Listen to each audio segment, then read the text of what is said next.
my undivided attention, so... Alright. New game. So the first case is Turnabout Visitor. Let's see, let me make sure that the volume ain't too high. Alright.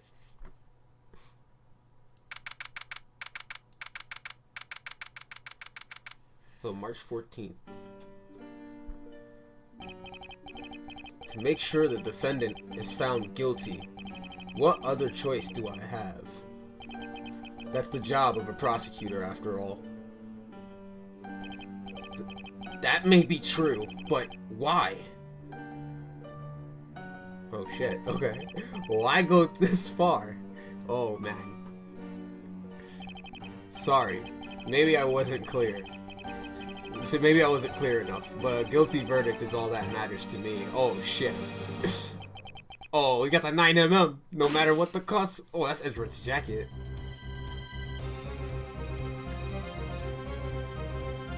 This dude wearing like some track getup. Who is this? Who is this guy? I'm a prodigy among prosecutors. Always have been, always will be. Oh, okay. Please, you must have not heard of my boy Edgeworth. Let's do this.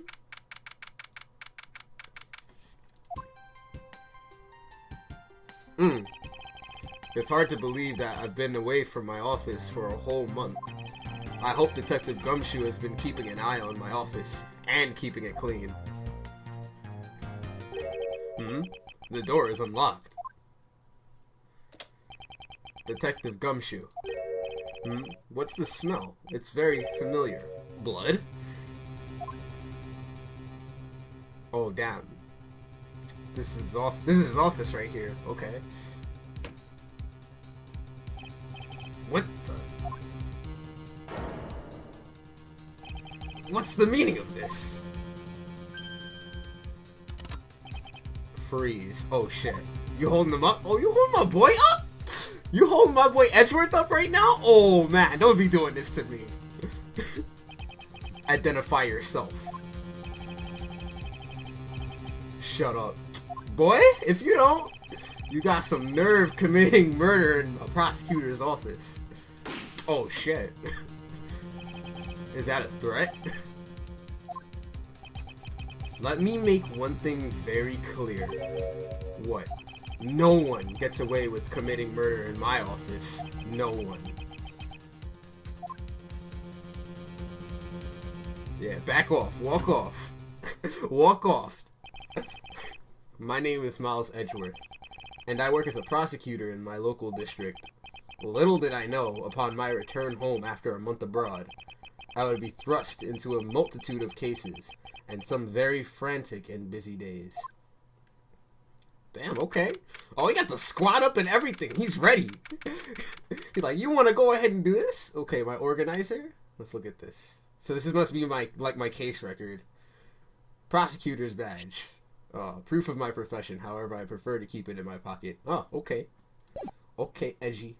Profiles. Question mark. The victim in this case. Why was he killed in my office? Okay.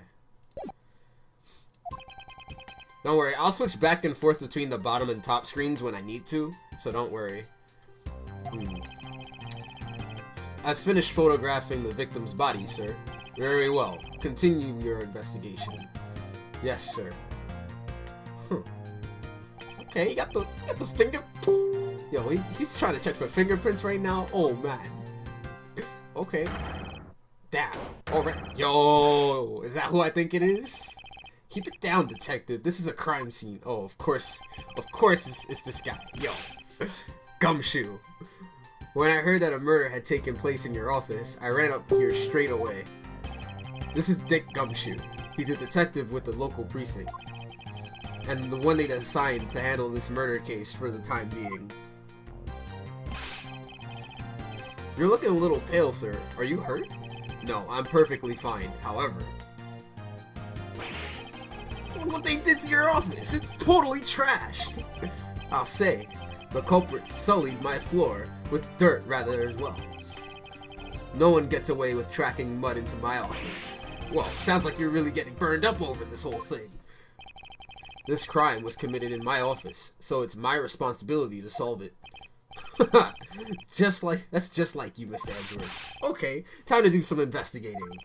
Agreed. Our first course of action is to gather relevant facts and leads. We must not overlook anything, no matter how small, if we are to find the truth. So I'll keep any leads of information we find etched in the forefront of my mind. Speaking of things that pique my curiosity, why of all places did the murder occur in my office? Oh shit. Crime scene, my office. Is it really a coincidence that the murder took place in my office? Whoa, okay, logic. Okay. I get the nagging feeling that this is something important to keep in mind. Logic, okay. Yeah, I was wondering that myself, sir. I mean, you can't really say it's just a coincidence, can you? No, not really. Especially because of this. Oh, keys, okay. The key to your office. The office key. For security reasons, this office door has a lock built into it. Okay. Okay. What do you mean, sir? I want to know what that logic button's about. Okay, they're explaining it. If you think about it carefully and use logic, it should become clear to you. Logic? Okay, is this like my philosophy of logic class that I've been taking? Because don't, like, if it's like that, oh man, like, hold up, let me bring up this right now, dude. Hold up, I have to show you guys what I study on my spare time for a minute. Okay, so on the side, because I didn't even think that they was gonna mention logic of all things, like as an actual game function, because it looks like a game function. But I actually, oh, come on. Okay. Here we go. Yeah, I actually am taking a logic course of all things. So it's quite coincidental, dude, that this is a fucking mechanic, because I've been studying logic for the most part. Like, this is ridiculous. Okay, I'm hype. I'm hype. Please, let me use some good old equations and figure this shit out. Oh, man. Okay. So, by finding the connection between two pieces of information and connecting them, new information is born. That is the end result of using logic. So, how do you use it? First, I recall information through the logic button and then connect them together. Now, to touch the logic button and recall the facts. Oh shit? Okay. Huh. So, I see. So you're basically... Ah, okay. So you're connecting these two together. Yo, sup, Thunderhawk? How's it going? We definitely prepped for this shit. We definitely went to school getting ready for this, dude. Oh, man. So, crime scene, my office, and the office key. So we're gonna oh, we got a life bar up here? Okay. So let's see. So we're gonna connect those two thoughts together. For security reasons, all prosecutors' doors are outfitted with locks. Which means it would have been hard for the murderer and the victim to get in here. Ergo, it's impossible to dismiss the location of this crime as mere coincidence. Yes, that's exactly what I was thinking, sir. There must be a reason why someone infiltrated my room. What was the killer after? So the killer motive, right? It's basically MO. Alright. So they tried to enter my office and they knew that... Okay, they know that all of the prosecutor's doors have a special key that they gotta open up with. So, like, they basically had a key that opens up the room. You're really on the ball today, Mr. Edgeworth. That's some beautiful logic, sir. Yes, well, when you follow leads to their conclusion, only the truth remains. However, if the information doesn't line up properly, I may stray far from the truth as well. But if I think carefully before piecing leads together, the logic should flow.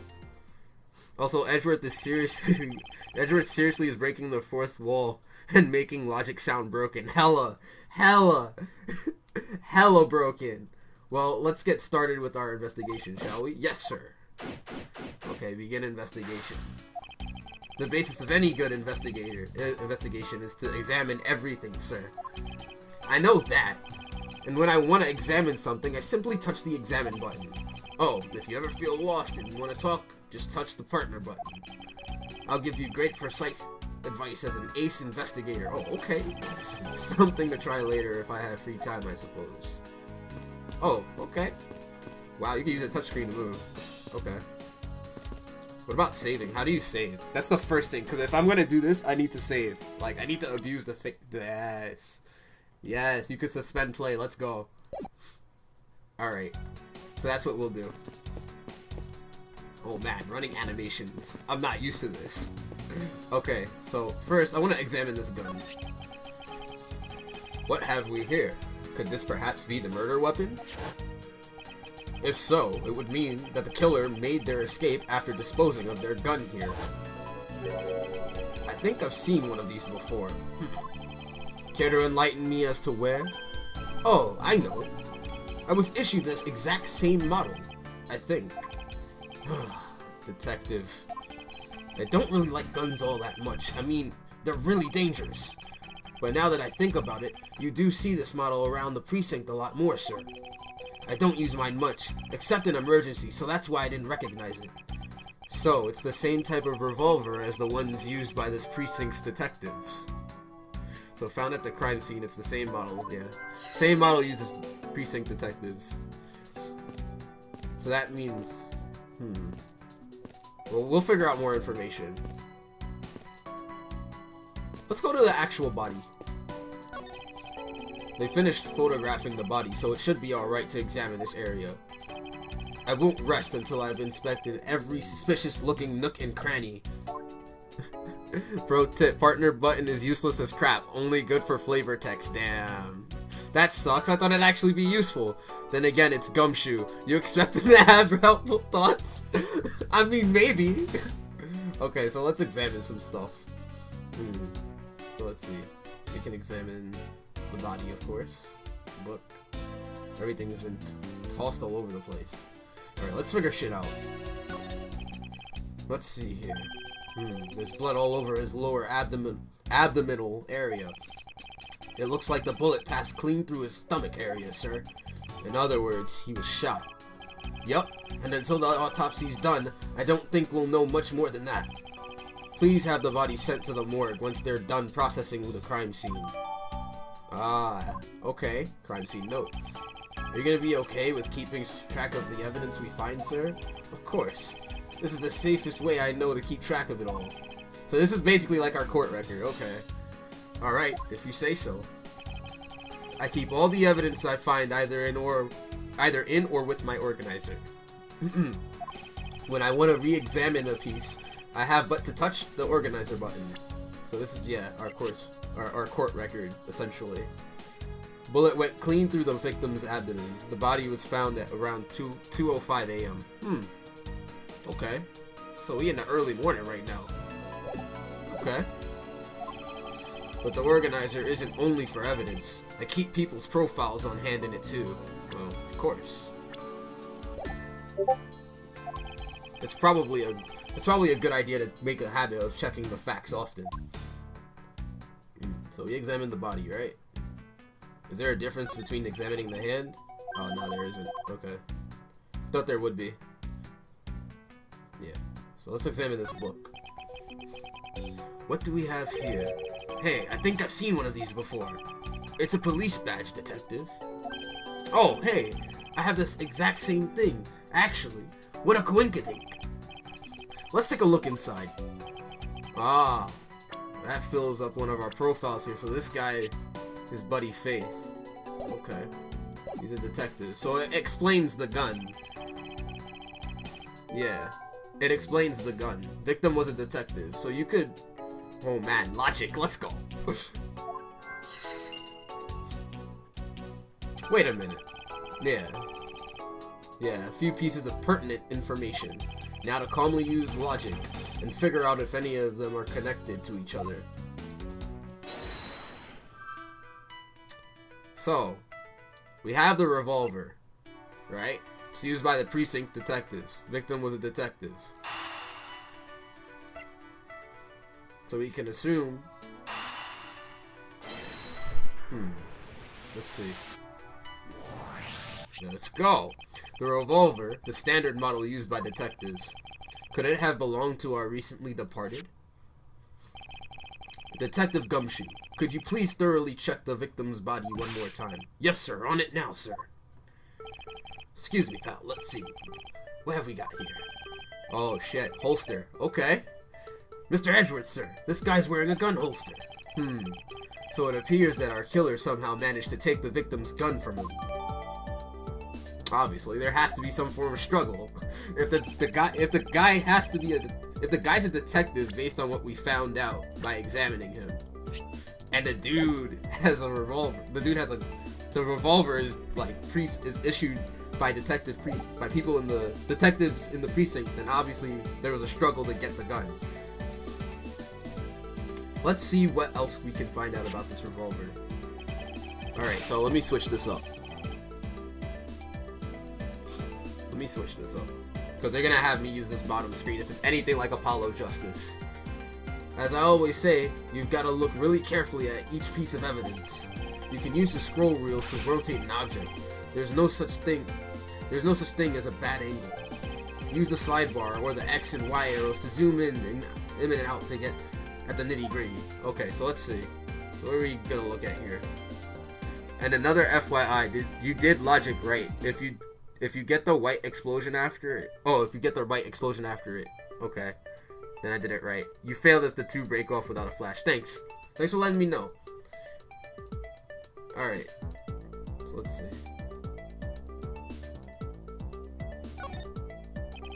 To think that it's so easy to take a life with just the pull of a trigger.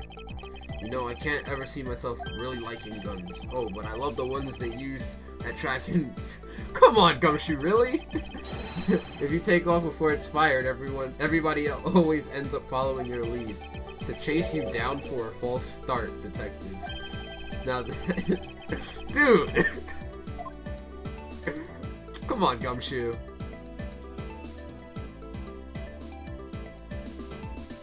I should check the bullets. See how many... See if it's fired, yeah. That would make sense. Wait a minute. Oh, nah. If we assume that the same killer was the one that held up Edgeworth, he shot. I remember that cutscene. He shot the jacket off, and this. Okay. And then we also. That doesn't make any sense, dude. There should be two. Gunshots, because we clearly see in both cutscenes that. Come on, man. This is already easy. We have no proof for now, but that is a distinct possibility. This is mad easy right now. Come on, man. Come on. Like, let's examine the books. Already, I'm on a roll. Your files are all over the floor, sir. They probably fell during the struggle. Of course there had to be a struggle. Because how else are you going to get the gun from him? There had to have been a struggle. Because how else is this dude going to get shot? Like, we saw in the cutscene he got shot. And if that was his gun that we just inferred, he just got shot with his own gun. Come on, man. Oh, and I tried so hard to keep this place spotless while you were away. I mean, this just rendered all the time and effort I put in pointless. I don't recall ever asking you to clean my room. Well, I water the flowers every day just like you requested, sir. I just added cleaning to the list as my weekend special. For about half... Come on, man. Who does... You a nice guy, Gumshoe. For all the dumb stuff that sometimes comes out of your mouth in the series, this is pretty cute, no lie. Yo, come on, Edgeworth. Cut him some slack. Does he have a light? Oh my god, dude.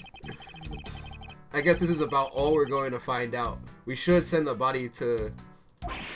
Jim! Oh, this guy. Why, oh why? How could this have happened to a guy like you? Are you alright? Don't touch me! Leave me alone! Just let me be! Sorry, but I can't do that. The investigation is still ongoing, so please refrain from touching the body. The body? The body? Don't talk about him like he's just some lump of flesh. Look at him. Jim looks like he's just turned in for the night. Sure, just in a bloodstained suit, pal. This guy! Alright, if you guys don't know, in the first case of every Ace Attorney game, they show you the killer right away, dude. So, already, I do not like this guy. But alright, let's see what you have to say. Where are my manners? Aren't you that prosecutor? Why, yes I am. I'm Jack Sportsman, prosecutor. Jim here was my partner in crime busting. I'm Miles Edgeworth, and like you, I'm also a prosecutor. Detective Dick Gumshoe, sir. So, you're Miles Edgeworth. I guess this is your office. Yes, that is correct. Then it was you! You're the one who killed Jim! Hey, don't go around jumping to conclusions, pals. Just calm down, okay? I will not. I know how things work around here. High prosecutor's office doors all have locks built into them. Yes, we know this. And only the owner of the office has the key to his or her own office door. That is correct. However, I was not the one who killed your partner. Yeah, Mr. Edgeworth has been overseas on a business trip this whole time, pal. And the key to the door was with me the entire time. Oh my god, Gumshoe! Dude! How? Yeah, think about it for a minute and think exactly what you just did, dude. Nice job. No way, pal, you've got it all wrong. Everyone calm down. Mr. Portsman, correct? If you're a real prosecutor, you should know to stay collected. The investigation has only just begun. Isn't it too early to be drawing conclusions? Alright, I get the point. You're right, my mistake. I tend to get a little too hot-headed sometimes. You sure are one cool customer though, Mr. Edgeworth. So aside from you needing to switch back, it's pronounced— oh, Jock Sportsman! Oh, I thought it was Jack! Okay, Jock. I thought it was like— okay, I get it. So, Jock Sportsman. Oh, that's hilarious as hell, dude. Oh man, Jock Portsman. Damn. Already, dude, I'm having fun with this game, man. Oh, I should have switched back. I'm sorry, guys. I should have switched back. Okay, there we go. We're back to normal, guys. Let me know if I don't have it, like, switched around. I've heard all the rumors about you. You're the great genius prosecutor. You're something of a legend, you know. Anyway, let's call a truce and work together, okay? Now, how about a handshake to seal the deal? A pleasure to work with you. Edgeworth knows what's up, dude. Edgelord, thank you I'm done. You guys were conducting your investigation, right? Sorry for barging in like that. Carry on then. It's your room after all. Thank you. I intend to. I just want a little more time to say goodbye to Jim. You there. Sir. Forensics. This man with the handshake. With the dap. I want you to capture this scene on film for me. My final farewell to my partner, Jim. That's hilarious. Jock Portsman, dude. I should probably give them some space. So that part looks open now. That part looks open to check since he left. And I wanted to check this out because this would prove that what I'm thinking is correct about the gunshots. Because 2 would have been fired if we're assuming it's the same killer. Ah, your jacket, sir. What's it doing on the floor? It must have fallen off the wall when the killer tried to threaten me by firing around. So the killer not only shot the victim, but they shot your jacket as well? They dared to shoot the ultra special jacket that you made your prosecutorial debut in? What if they had shot through it? It would have been a disaster. It's not worth getting worked up over, detective. Not when there's something more here. Like what? I take it you haven't noticed it yet, detective. There's a giant contradiction right here in front of us. Ooh, this song right now. Oh man, really? Did I say contradiction? Oh my god! He must be rubbing off on me. I'm starting to sound like him. They just made a reference to Phoenix Wright, dude. I'm loving this game already. They just made a reference to Phoenix Wright, man. Anyway. But I have my own methods, and I will conduct this investigation my way. When the scene before me contradicts a piece of evidence or seems off, that's when my deductive skills come into play. First, I have to find the spot that holds the contradiction. Well, obviously the gunshot. This is it, the bullet hole. The bullet hole is where the contradiction lies. When I spot something that's off, I should touch the deuce button with conviction. And when I have found sufficient proof to prove the contradiction, I present it. This is how I do things. So obviously, only one shot was fired, but how could that be when the dude died by gunshot? Basically the victim got shot. We saw that in the beginning cutscene. So it makes no sense with the facts that we have. Eureka! Oh, Eureka! Okay. That's another thing too. He kept saying Jim. Thanks for pointing that out, Shadow Wolf. He kept saying Jim. He doesn't even know the dude's name. What do you mean, sir? It's elementary. 2 shots were fired in this room. The first felled the victim, and the second felled this frame. Hey, that's right! However, this gun was only fired once. Hey, that's true too! Which means that one of these 2 bullets was fired from a different gun. Did the killer have another gun prepared for tonight? Other than the victim's gun that I found, could there be another gun in play? Okay, more logic. Edgeworth ain't no Athena Kikes or Simon Blackwell. But he's the original Edge. No, Edgeworth is better than those 2. I love Edgeworth. From all the other Ace Attorney games, he is so godlike. So he's the best prosecutor next to Godot. Next to Mr. Godot. So, yo, don't be staining him. He's godlike. By the way, I noticed something, sir. Yes? What's that thing sticking out from behind the frame? Ah, that? It's a secret safe. Oh, okay. A secret safe? Oh, I smell money. I'll spare us the trouble and just say it. Nothing like what you're imagining is inside. Now, if you could kindly move this frame out of the way. Roger that. What the okay. So, tell me how it's super dusty, but this side ain't dusty. It's already suspicious. I suppose that's what happens when I'm not here to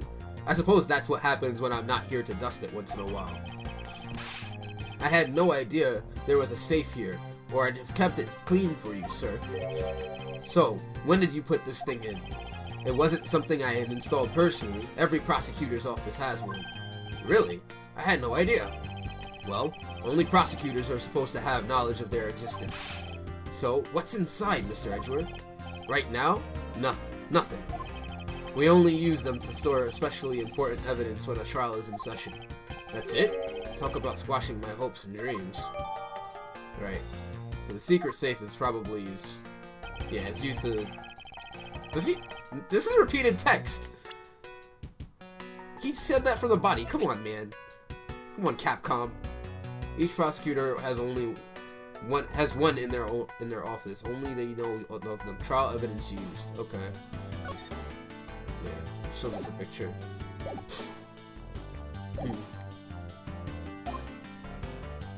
So let's see.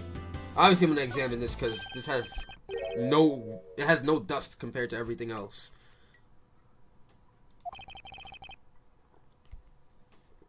You found something, sir? This keypad. Don't you find it a bit too clean? Yeah, there's a thick layer of dust all around it, but not on the keypad itself. You there, the forensic scientist. Yes, sir. Could you please dust this area for fingerprints? You got it, sir. I couldn't find, let alone lift, a single print. Looks like it was wiped down well. Yep. Yeah, so it updated that. As I thought. It appears that logic is the only way around this setback. Time to rationally and calmly connect the dots with the information we have. Let me use logic for a minute. Let's see. So what is the information we have so far? Why did this happen in my office? What was the killer after? Signs of a struggle. My files are a mess, pointing to a victim between the victim and the killer. Another handgun. Well, we figured out something with that already, but it's probably going to come into play later. So we're going to say that the killer's goal was to steal something. That might be a good MO. So this might be a good MO to really find out. Hopefully this is actually good. Let's see. Yes. I believe I've figured out what the murderer was after. Well, what is it, sir? The fact that the safe was wiped clean of fingerprints suggests that the criminal had at least attempted to open my safe, making the culprit's motive for breaking and entering theft, I believe. I wonder if knowing that the motive behind this break-in was theft changes what the other pieces of information can tell me about this crime. So now we have to use logic again. So we know that the motive is theft.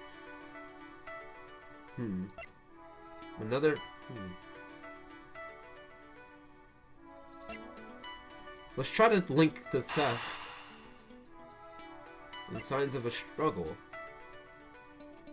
Maybe he tried to stop whoever was stealing. Maybe this dude tried to stop whoever was stealing from the office. Hopefully. Yes, of course. There's a possibility that the files splayed on the floor are not the result of a struggle between the victim. It's gonna be between the victim and the thief, of course. Okay. Oh, you mean like it could be from when the killer tried to find something, sir? Precisely. We need to figure out if any of the files have been stolen. Yes, sir. I'm gonna shelf I'm gonna shelf files like you've never seen before, even at a library. Sure. Let's give that a try. Why do all the good ones always die young? Surely you must ponder that every once in a while, Mr. Edgeworth. No matter how much we lament, the dead will not come back to life. All we can do is search for the truth. And? So what are we supposed to do? How do we go about finding the truth? You're a prosecutor. First, we calmly restore the files to their rightful place. You got it. Here, let me help. So this file goes here, and that book goes there. You sure know a lot about where things go, despite it being Mr. Edgeworth's office. Because I'm the one who keeps it tidy, pal. Okay, done. Oh, shit. Handprints. It would appear that the murder was definitely committed here. The bloodstains on the bookshelf are still fresh. I suspect that the victim was killed in a standing position, hence the prints on the shelf. And then the guy fell onto the floor, right? The blood on the floor is kind of grossing me out. Detective, I don't have the time to deal with your weak stomach right now. But you know I'm no good with blood, sir. I'm certain there's something wrong with this picture. Well, I mean, considering there's a gun hole there. Let's check that out. This is where the bullet lodged itself after it went to the victim. For the bullet to be lodged so squarely in a file spine indicates that the files were ransacked after the shooting had occurred. Then I guess the victim was moved because he was in the killer's way. Obviously, that would explain why there's blood found on the lower abdomen. But then why would that gunshot... Whoa, sorry. Went to examine that again. Why would the gunshot be there, though? And the handprints are up here. Is this spot somehow connected to any of the evidence that I hold? No. No, there's no contradiction there. It's not a matter of the gunshot, because we could clearly say that same gunshot probably went through the victim and through that book. They probably weren't filed correctly. Let's examine some more. Put them all back just as they should be, sir. Doesn't look like anything's missing. So let's take the whole gunshot thing out. We've already figured out that more than one shot was fired. We don't need to keep going on about that. Although it does look like the killer moved the body to flip through my shelves. I wonder if they found what they were looking for. What about these handprints? The victim's handprints. He must have tried to support himself with his hands here after being shot. There are prints on the floor too. Those must have been made when, unable to stay standing, he dropped to the floor. Yeah, and then of course, the blood's probably going to be there too. Yeah, he was in a sitting position after he was shot, which explains why blood is on it.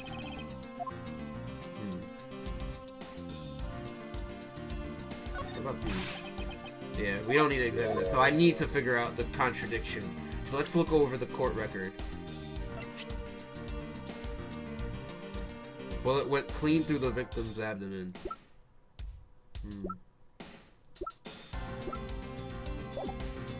What about logic? Will it produce anything? No, we don't have enough information.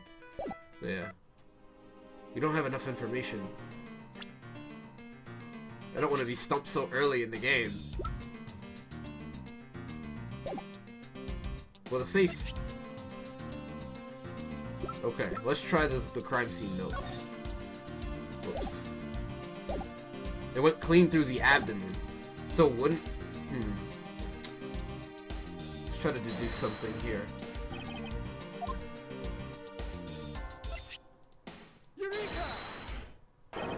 Yeah.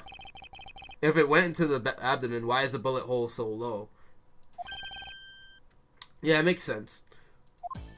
You don't see? Quite simply, the bullet hole itself is too low. Yeah. I was gonna go to that next piece of evidence. I wanted to present the revolver because I was thinking about the shots. I wasn't thinking about the fact that the body was low. I was sidetracked, basically. That was my fault. If the victim was shot in the stomach, the hole should be much higher up. But what if the guy was shot while he was sitting or lying down, sir? That would be illogical. The victim leaned against the shelf here after being shot, which suggests that he was standing when he was shot. Then that means... Wait, what does that mean, sir? It means you need to use your brain every once in a while instead of mine, detective. In any case, it means someone made a faulty assumption, and it was from this mistake that our current contradiction was born. What is the faulty assumption that caused this problem with the bullet hole's position? Couldn't you say the order of the files? I believe... Yeah, that's what I thought, the order of the files. Maybe he put it in... Maybe when they rearranged it, they probably rearranged it in a different way. I believe the order of the files are a bit off. So I thought ahead this entire time. Stop thinking ahead. just think about the current moment and piece things together. I initially said that in the beginning, like maybe they had placed them like in a different order. You mean I put them back in the wrong order just now? Hey, actually I think the labels are on the files are wrong, sir. Yeah, I went to examine the bookshelf to maybe think that maybe like they assigned them differently, but oh yeah, you see here how the files that were shot begin with the number 0.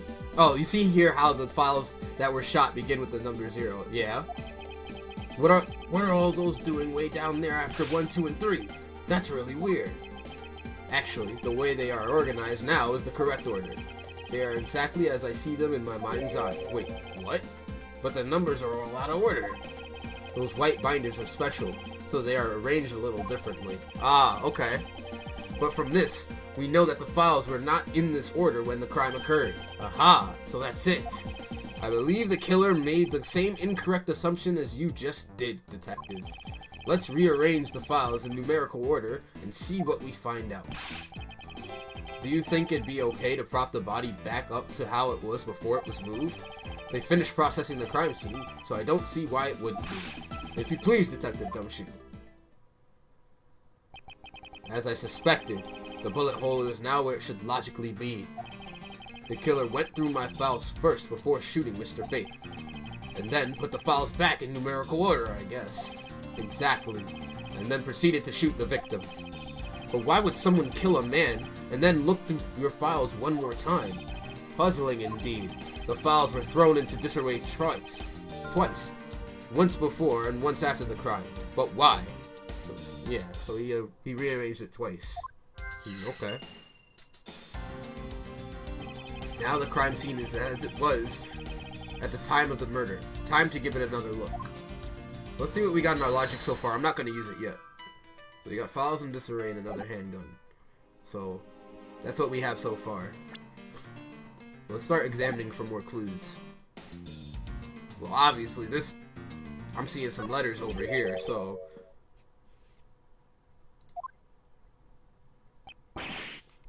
What is... Oh, no! Oh, no! Why does it say gumshoe on there in blood? I'd say it's some incredibly incriminating evidence. Yes, indicative of criminal activity indeed. No, wait! There's gotta be some mistake! Mr. Edgeworth, sir, help me! Say something, sir! It appears that one of my files was stolen. Is that all? Wow, Edgeworth. You're shady as hell, dude. Oh, man. Is that all, sir? What about me and my situation? Is this what the killer was really after? Stolen file data jotted down in my organizer. So let's see. Oh, that's it? Oh, yeah, I got that health restored. Let's go. PTSD. Oh, man. That is some PTSD right there. Looks like Jim was able to leave us the name of his killer in the end. You don't even know the guy's name. Stop disrespecting him, dude. His name is Buddy, dude. We've clearly been saying Mr. Faith the entire time. Oh my god. Anyway.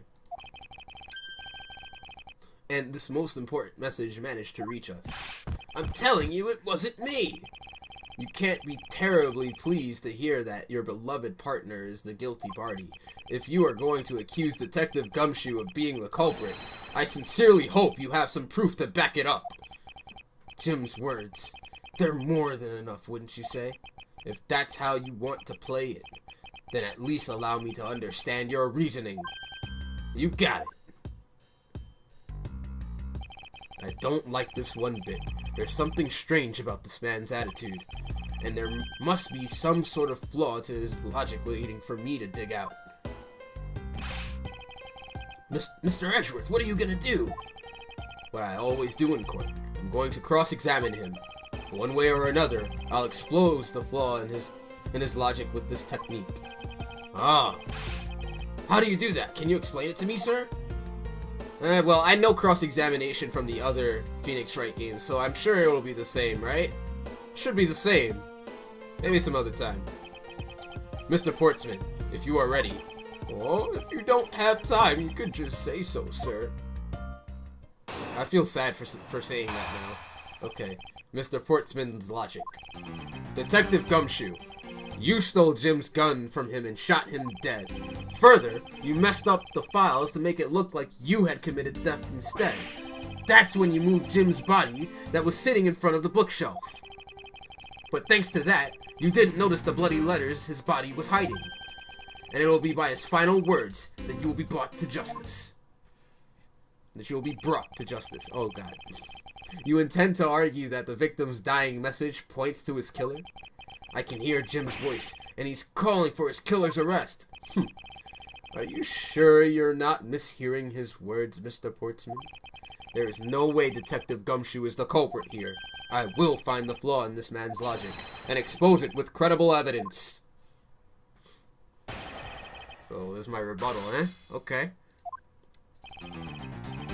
So let's see what we got here in our court record before we present anything.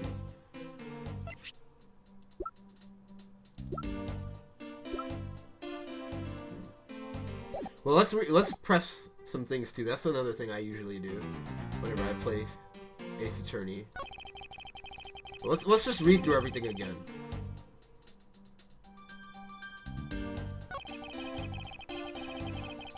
Let's press some statements first. Hold it. You know, there's something I've been meaning to ask. What is it? Why do you call the victim Jim? Yeah, that's what I want to know. When clearly his name is Buddy Faith. Isn't it obvious? Jim is the perfect name for my companion.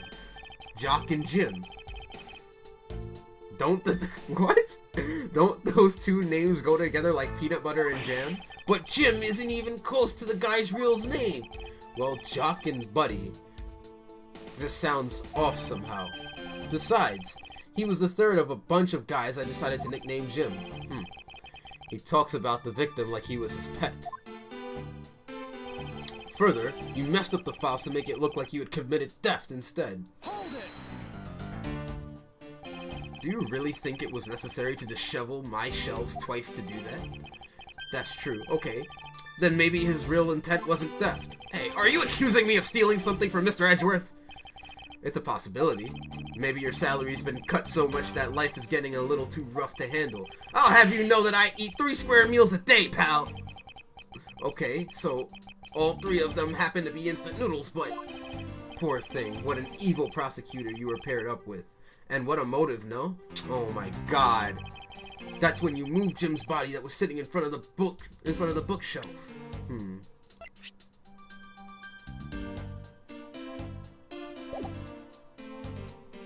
Well, we know that to be true. Hold it! I'll press it anyway. And why would Detective Gumshoe do such a thing?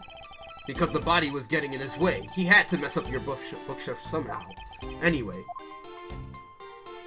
But thanks to that, you didn't notice the bloody letters his body was hiding.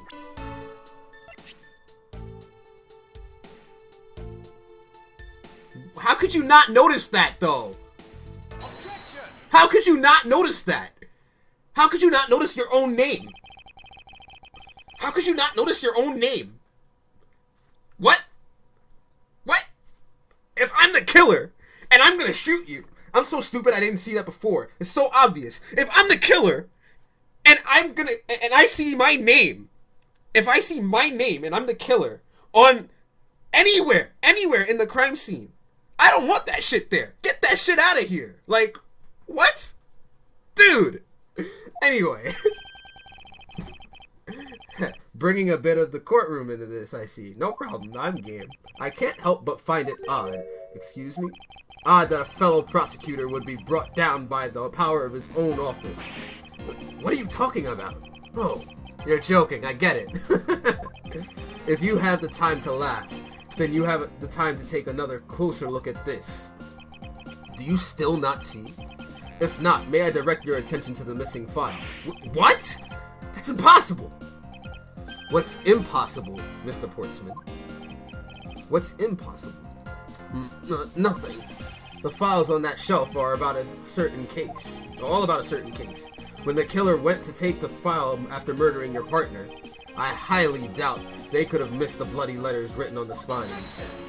Oh, you objected? It's possible that they could have taken the file before committing the murder. I think it's pretty obvious that the file was stolen after it was written on.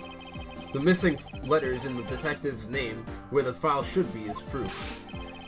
I don't think he could have seen him write his name because it was dark. I mean, yeah, but still, like, if the killer knows what to look for, first of all, it was well lit by the moon. We could see that in the cutscene. But I'm sure if the killer was particularly looking for something, like, I'm sure that he would have been able to, like, I'm sure he'd be able to see if he was looking for 2 specific things. There's the actual, like, safe, and then there's these case files. So I think it was a little bit, I think there's a little bit of visibility in this office. But it's dark, you're right. It's dark enough to hide the victim, to hide the culprit himself. So it makes a bit of sense that you would say that. I just kind of roll with it from time to time with the game's logic. It still is weird. It's all weird, but I like it. Yeah, I mean, the S is gone, and there's only half an H. If Detective Gumshoe really was the culprit of this case, I highly doubt that even he could overlook his own name written in blood on the files. Especially as a detective who can't stand the sight of blood. Damn, he's tight. Which means what exactly? What does that make this dying message? It makes it the work of a criminal intent on tampering with the crime scene. That's so low. I can't believe the criminal tried to pin this whole thing on me. I'm gonna get him, sir. You'll see. I'm gonna have them under arrest in no time. Well, Mr. Portsman. Brilliant. Absolutely splendid. Logic deserving of oh my god, because you're a jock, right? Anyway, logic deserving of Olympic gold. I appreciate the praise, but it doesn't change the fact that your reasoning is flawed. Meh. You win some, you lose some. That's how life goes. Glad everyone's so cheery, even though I feel more dead than alive. Oh man. But you know, it really is a shame. I really didn't want to have to bring this up, however. What is it this time? Are you still after me, pal? Humor me for a second. Who has the key to this office? That would be me! But Mr. Edgeworth just proved that I'm innocent, pal. What is this code about? That's absolutely right, and I acknowledge you of your innocence. What?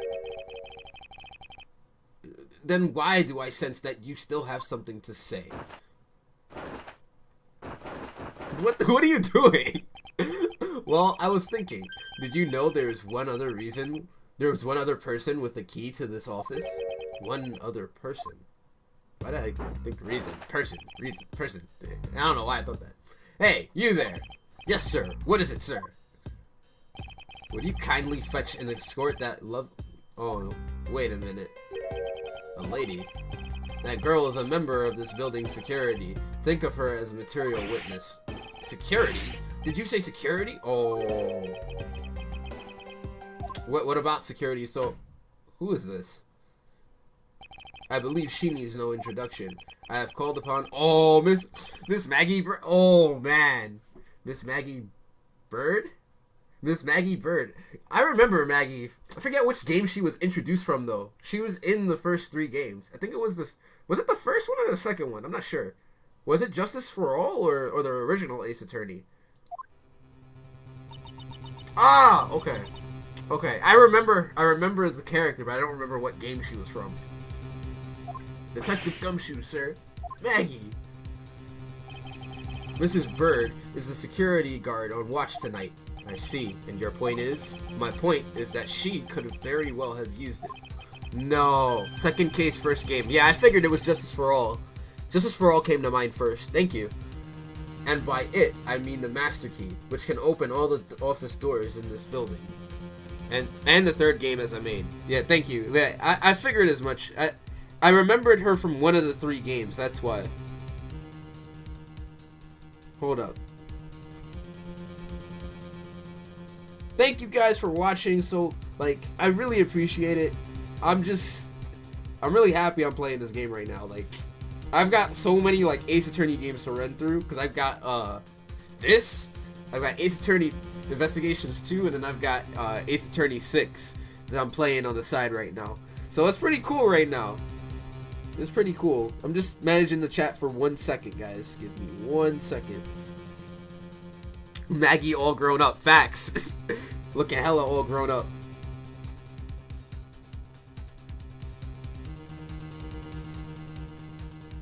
Hold on, I gotta refresh.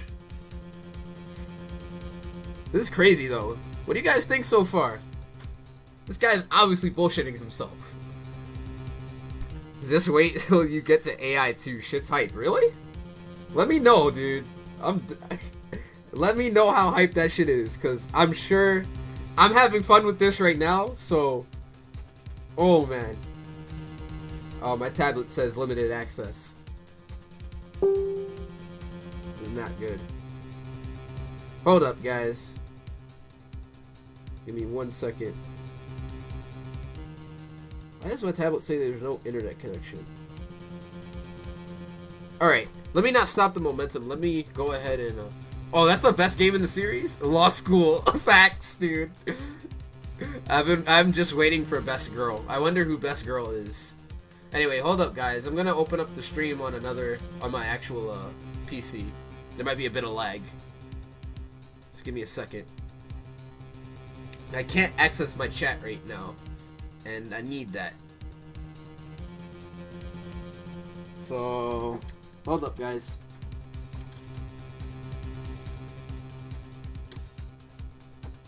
Okay.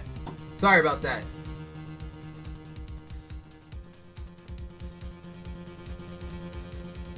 Alright, we're back. We're back.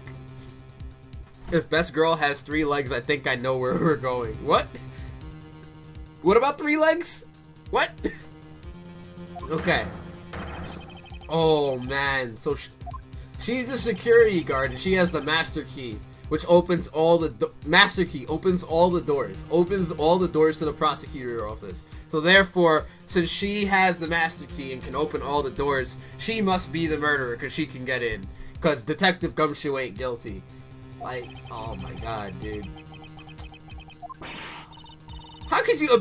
She's so cute, man. How could you accuse Bird, man? Long story, and you'll understand. You still trying to understand? Okay, to you guys who are asking what the emulator is, I usually use No Cache GBA, but this is DESMUME, Desmume. I don't know. That's what it's called. That's what I'm using right now. I have the actual game, but I never played it. I've only played like the first like 3 games and then Apollo Justice. But I have the game. I just never got a chance to play it. So, how dare you? I would never sneak into someone's room. That's right. I refuse to believe that Maggie is the culprit, pal. It was me. That's right. I did it. Can we take that as a confession, detective? Well, it wasn't really me, but it definitely wasn't Maggie, pal. So yeah, it was me.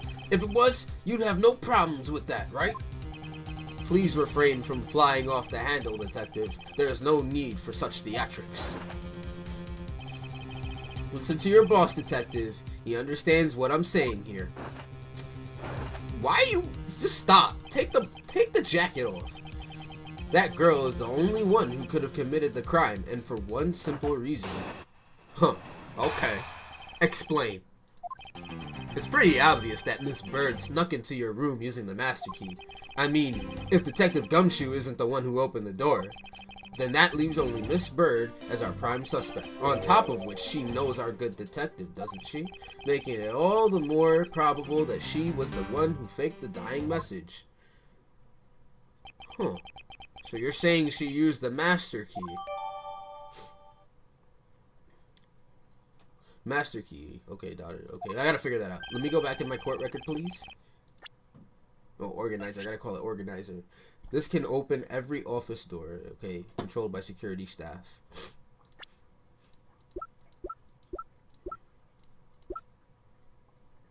Nighttime security. Nighttime security. We know that the dude was shot around 2, right? 2:05 a.m. Yeah. Okay. That's what you claimed about the evidence earlier as well. Then, okay, that was then, and this is now. The flow of a good match always changes during a rap. Well, it's all about your reflexes and reaction time, especially for an athlete like me. Are you really a prosecutor? I wonder if there was anyone else other than Mrs. Bird who could have used the master key. It seems that the only way to get Mr. Portsman to give me more details is to press him.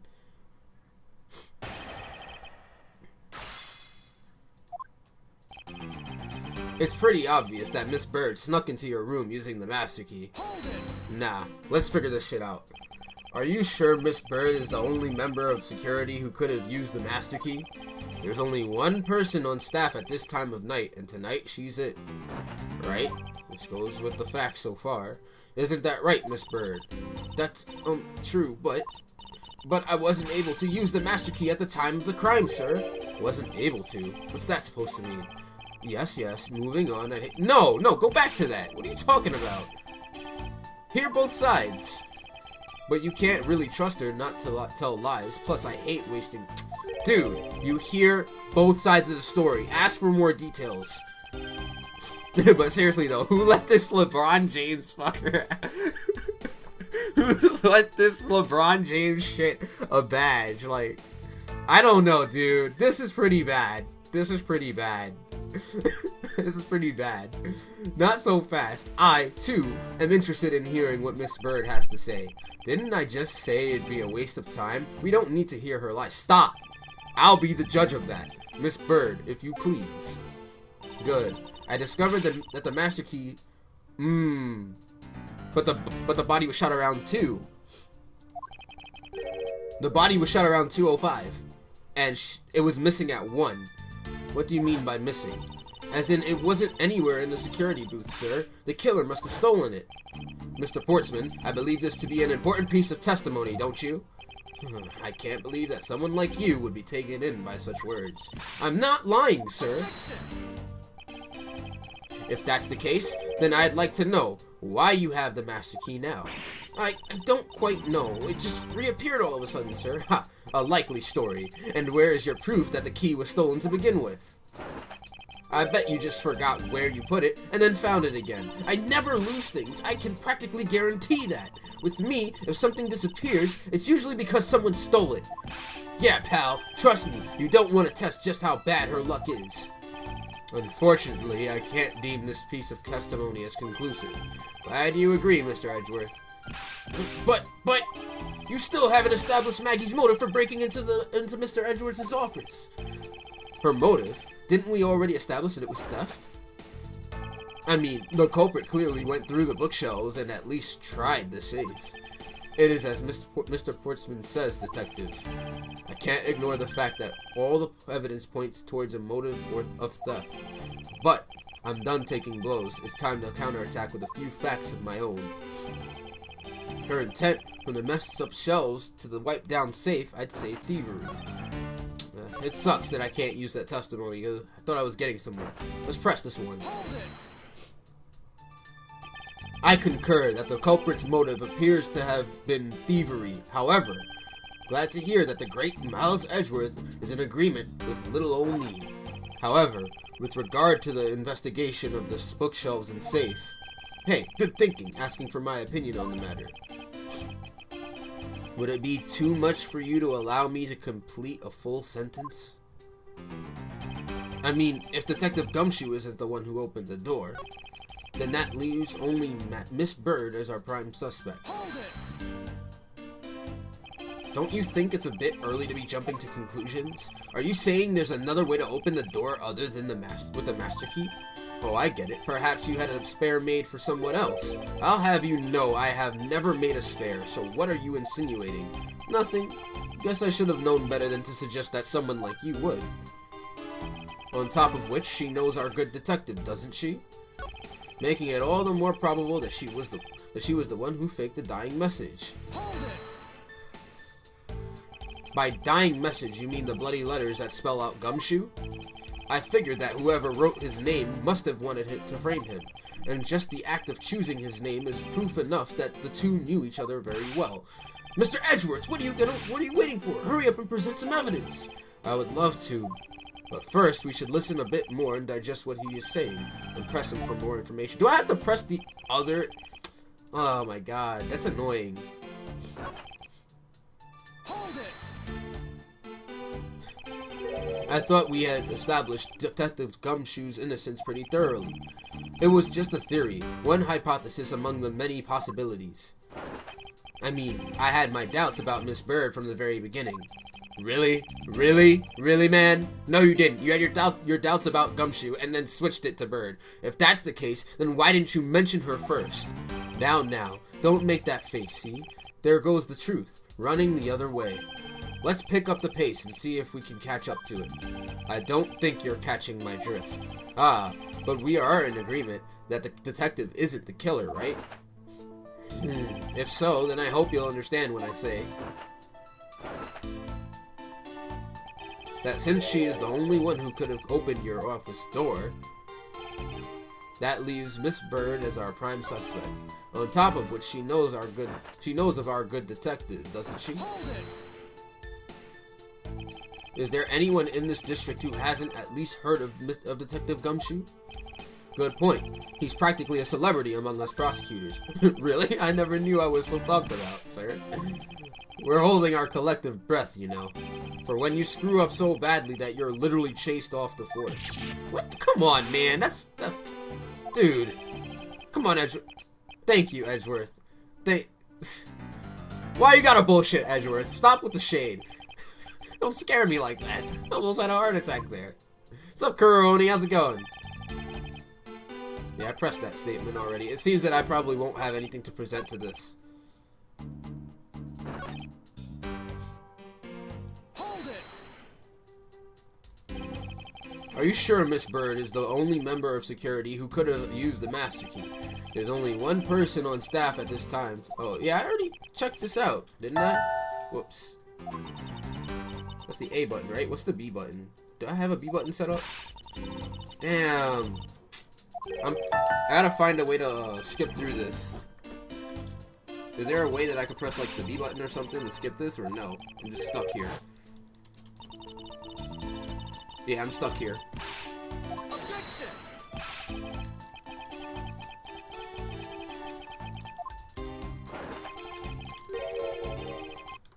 Oh, whoops. What's going on? Did I pause it? Yeah. Damn, I didn't mean to do that. Hold the arrow button on the bottom screen. I was holding it, but it won't let me.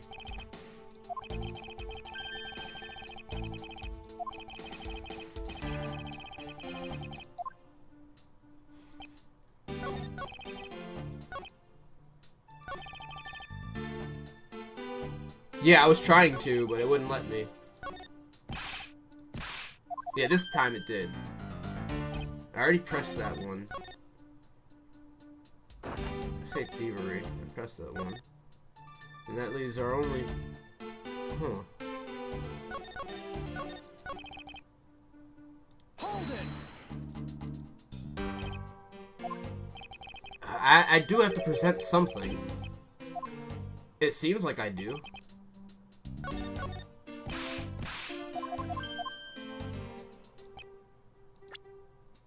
No, I don't think I can present anything. No, I can't. Because he's not giving me anything contradictory to work with right now. Everything does sound normal based on the facts we have. Or am I missing something?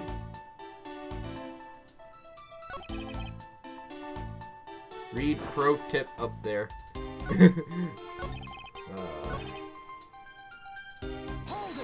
Let's see.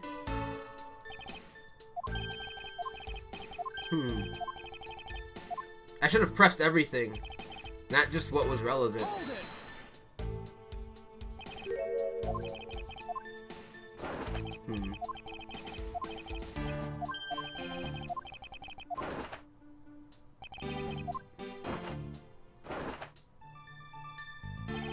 This guy has so many obnoxious animations, dude. Makes me want to punch him in the face, no lie. But I've pressed everything, so... Is there... I should be... You had a new testimony added, remember? Use that as basis, but it said that you couldn't add it. It wasn't added. Right? It wasn't added. It didn't let me add it. But they said that the key was stolen. And I remember the time that it was one that the key was stolen around, but the body was shot around, and the body was shot around too. And it was argued by Portsman that, okay, well, maybe you could have lost the key and then found it again. Like, quote unquote. He himself added that the motive was theft. Oh, I know that. Am I missing something?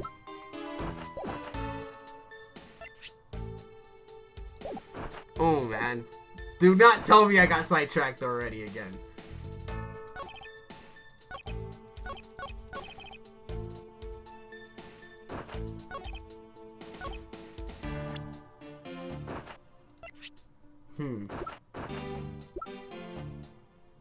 No, I don't want to present this. Oh, come on, I can't be. Okay, calm down.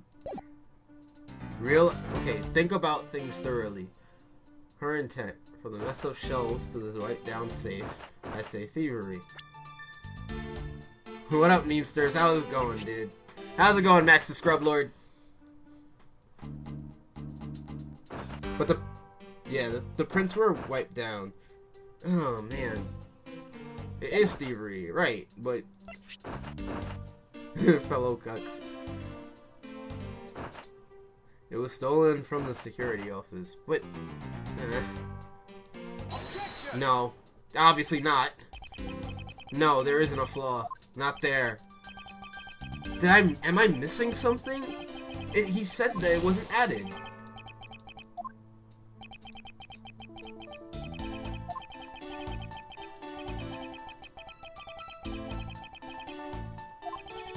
Remain calm. I've pressed every statement.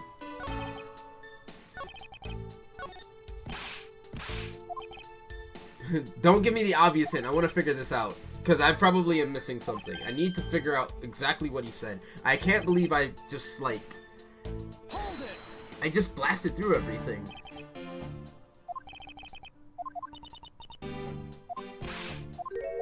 She wasn't able to because it was missing around 1 a.m.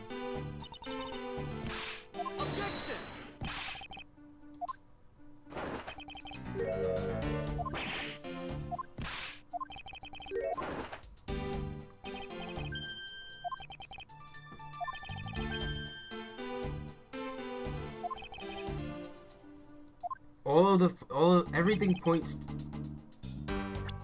to theft. I get that, but there's obviously a dead body. Then state your profession. She's a security guard.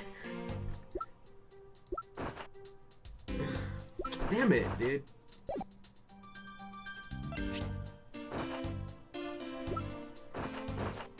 She's a security guard, obviously. She wouldn't be stealing everything.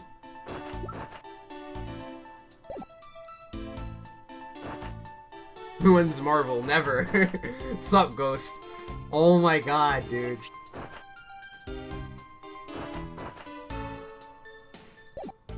Oh, but what do I present then? To show that she's a security guard. Why would she be stealing things if her intent is to... I can't believe I messed this up like this. Bullet went clean through the body. It is a murder, obviously.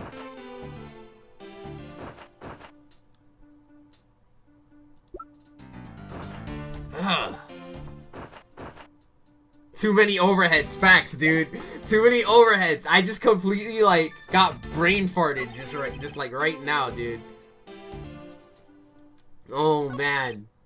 This is the first case. Come on, man. Use logic. There's a hole in this block string. There's hell of a hole in this block string. There's hell of a hole. Oh my god, because she's a fucking security guard. Don't just DP through it.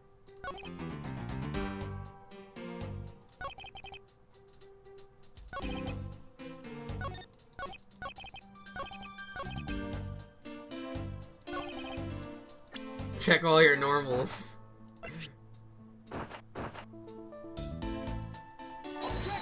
No, that doesn't work. Ah, and then they got different statements to show that you got it wrong. Oh my god. But you know she's a guard, but what isn't she? She's not a thief. Oh my god. I don't want this dude to... No, I don't want him to set the pace. I must remain calm. Fuck, dude. What am I doing? Okay. Think. Think. This is so bad right now. It's pretty obvious that this bird snuck into your room using the master key. Her intent from the messed up shelves to the wiped down safe as safe thievery. Obviously, that was the motive. We can't deny that it was the motive. She's a security guard. Thief is not a profession. We get that. At least not for a while. I mean, I know she's not a thief. That's not a profession, obviously. Oh my god, dude. That headband is so annoying. Just like the rest of this character. Like, ah! Fuck, dude. I'm thinking too hard. can't present that. Objection! That doesn't work either. I mean... Oh, later, XYZP. Or rather, are you saying sup? Oh. Oh, yeah. Later, XYZP. Thank you for coming through. Oh, man. What am I doing? Why am I not thinking through this? Shit. What am I doing wrong? What am I doing wrong? I gotta think. She obviously is not a thief. It's not a profession. She's opposite of that.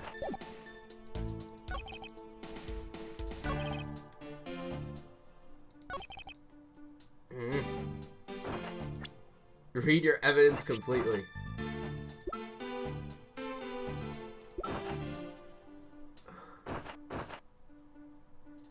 No, Jon Snow, don't do this to me! I don't want to be stuck here, dude!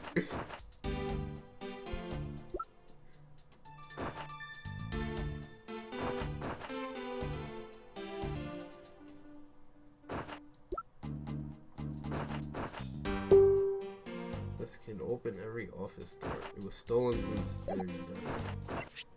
Issued to the victim and believed to be the murder weapon. Only one shot fired.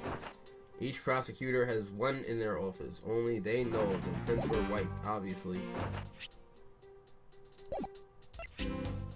One of the files that were written upon the... Oh my god. This is so bad. Okay.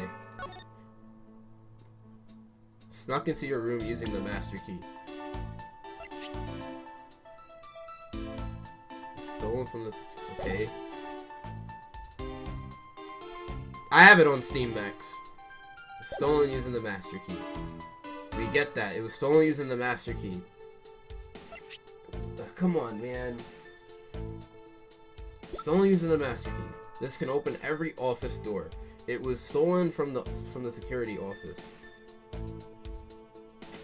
Fuck, this is so bad. Why, dude? Why did I just assume to just press everything? Thinking that that he had nothing that I could present anything to. No, Maggie's not a prosecutor, so obviously she doesn't have a key for herself. Oh my god.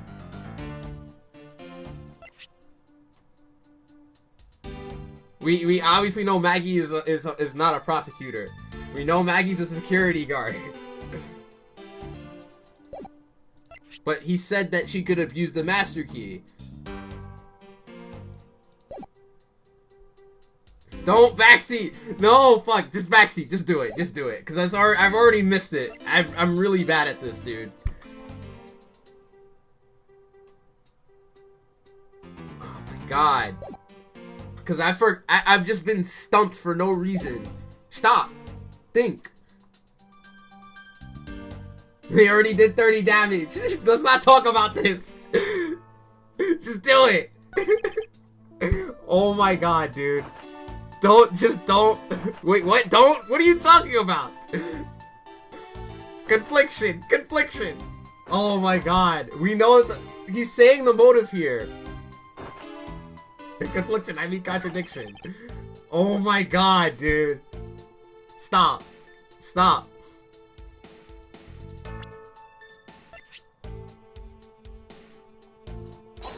No, that doesn't work there.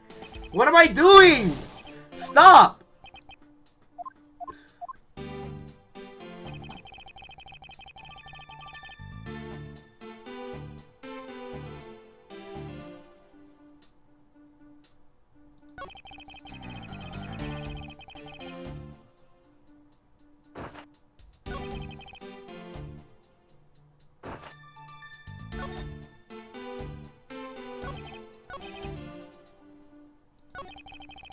Hold it!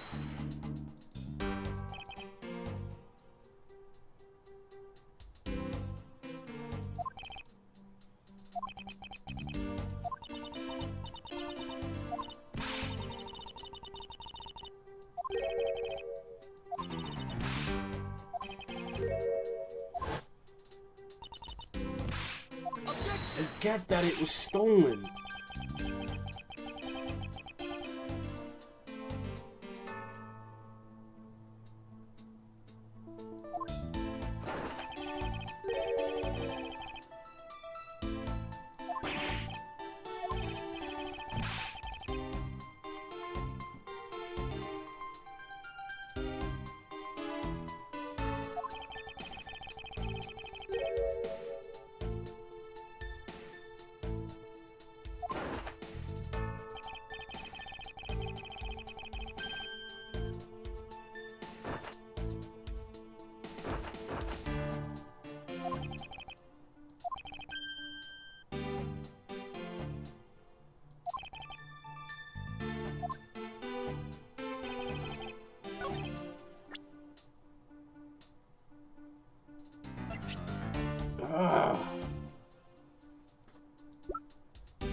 I get it about her profession, but...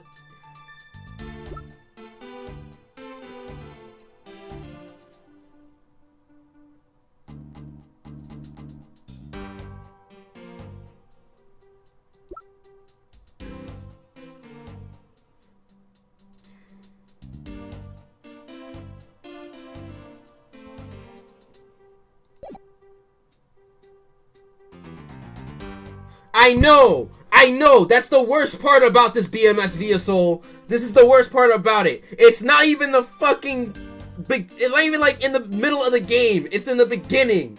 And I've let myself fucking like get sidetracked. Damn it, dude. Now I gotta hold this L. That's what I gotta do. I gotta hold this fucking L.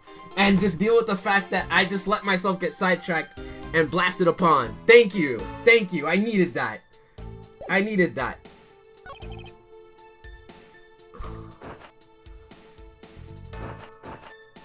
Because I'm thinking too much. And I let myself get sidetracked and I just had to press everything. Don't feed me anything.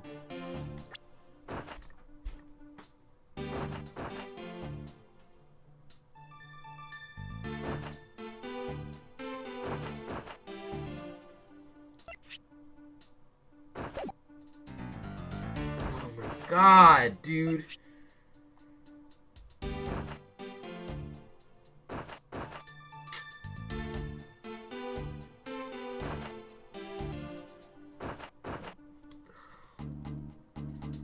Did I not?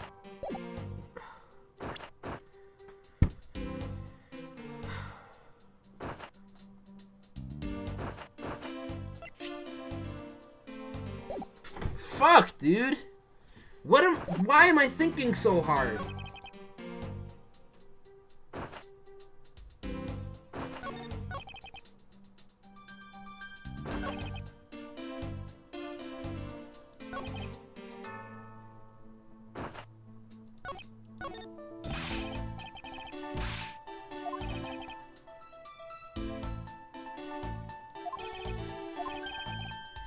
It's the testimony.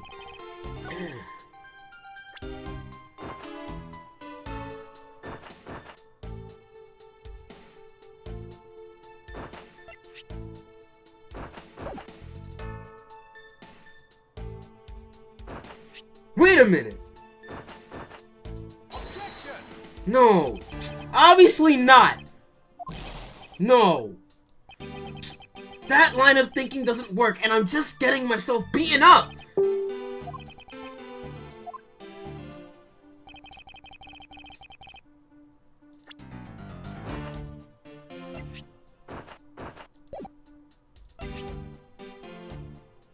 Objection.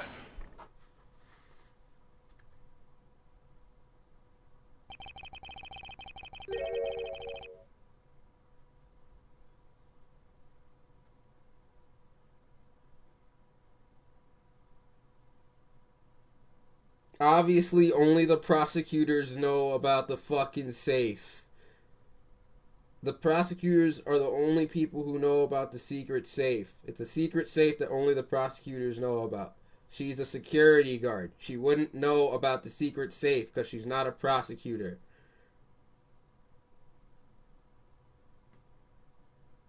I'm fucking horrible.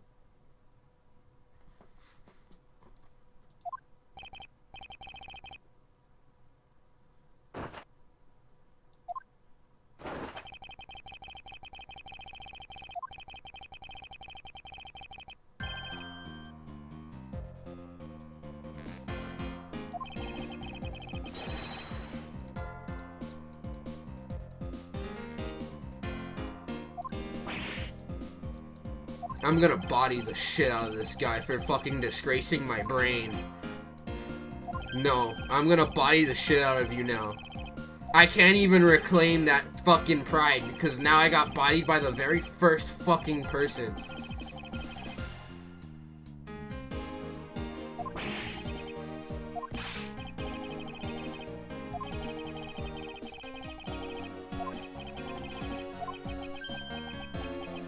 I don't even want to play this anymore because now I'm just looking like nothing is gonna fix that.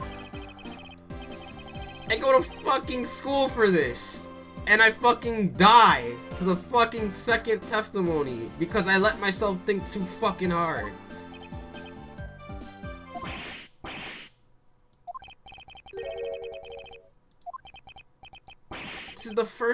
This is the second testimony of the fucking game. And I go to school to do this shit, man.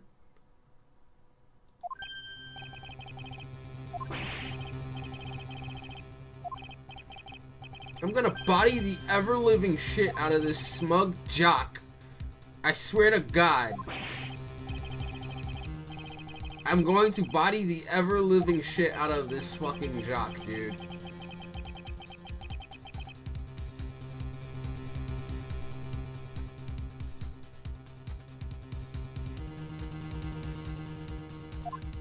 Okay, so if you were to do this, if you were to play this game right now, Ghost, we'll see what happens, dude. I want you to come over my house one day and play an Ace Attorney game. I want to see if you can do well with the first case too right now, dude.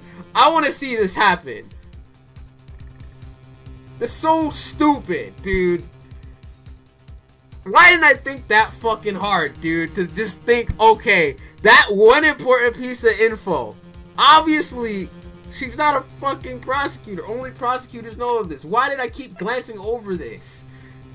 Come over to this fucking house. I'm gonna have you do the last trial of fucking Phoenix Wright 3. I'm gonna have you play A Bridge to the Turnabout. Alright? Not even. I'm gonna make you play the case where he has to testify against a fucking parrot. Where he has to testify. Yeah, no, where he has to literally cross-examine a parrot's testimony. A parrot's testimony. Come talk to me after you did shit like that, okay? Alright, man. Grudge match. First to completion. Money match. Facts. Oh my god. Fuck my life, dude. Fuck my life.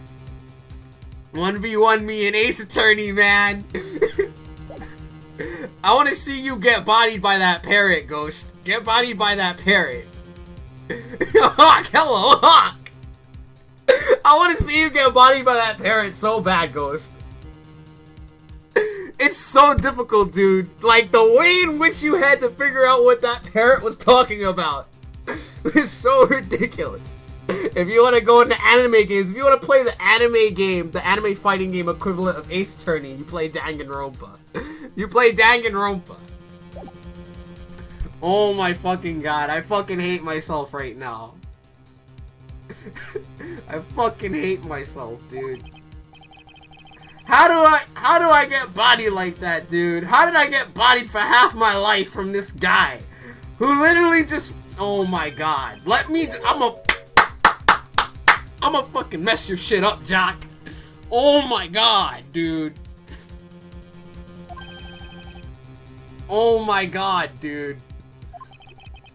Oh my god.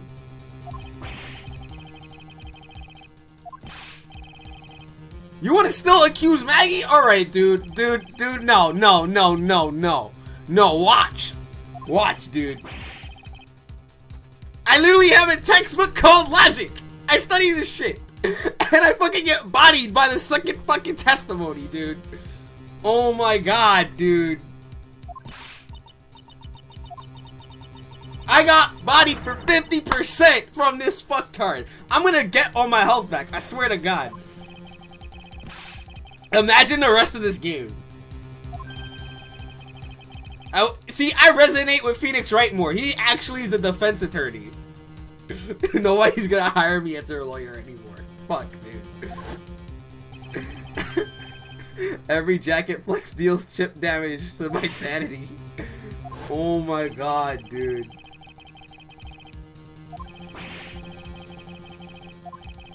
Mr. Portsman, are you honestly accusing your own partner of being a thief? Really? Really? You accuse your... I'm gonna body the ever-living shit out of you, cause now you're blaming the fucking person that you so-called loved as a fucking thief. Okay. Nah, man. Can't put this stream on a resume. Oh, man, stop. You're right. You're right. Oh my god. I swear to god, dude. I'm gonna body the ever-living shit out of Jock. I'm gonna body the ever-living shit out of Jock, dude. I swear to god. I spent a good 20 minutes not thinking about the fact that nobody knows about this fucking safe except for the fucking prosecutor. Oh my god, I'm gonna body the shit out. Oh my god, you smug mother. I'm gonna body the ever-living shit out of you, dude. Oh my god. Oh my god.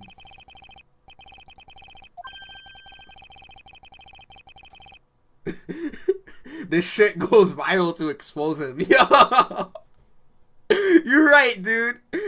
You're so right, dude. What's up, the Hat Man?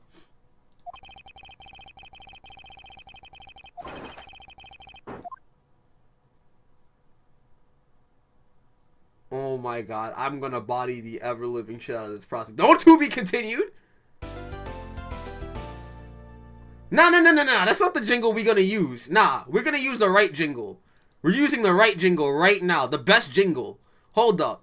Where is it? I don't want to hear that. I don't want to hear that. Let me hear it. Let me hear it. Where is it? Where is it? Where is this jingle? Let's go. This is the best fucking jingle. Get on my level. This is the best fucking jingle.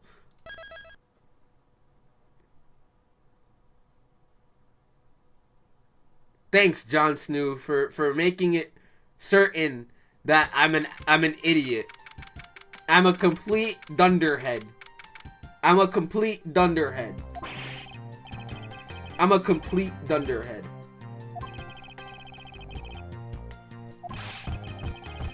Keep rubbing that shit in, dude. Cause I'm gonna be playing this game for a long fucking time, dude. Keep rubbing that shit in. I love you. You're a good guy. But keep rubbing that fucking salt on that fucking wound, dude. Do it right now.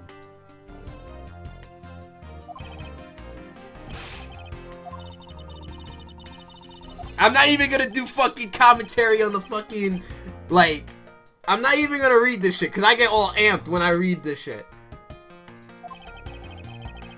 No, I don't need no coaching. No coaching.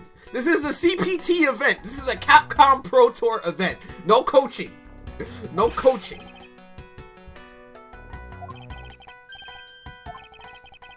No fucking coaching. Meanwhile, Sonic got salt on his badge.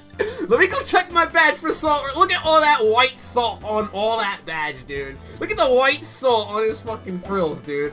Oh my god, I'm gonna body the shit out of Jock. Oh my god.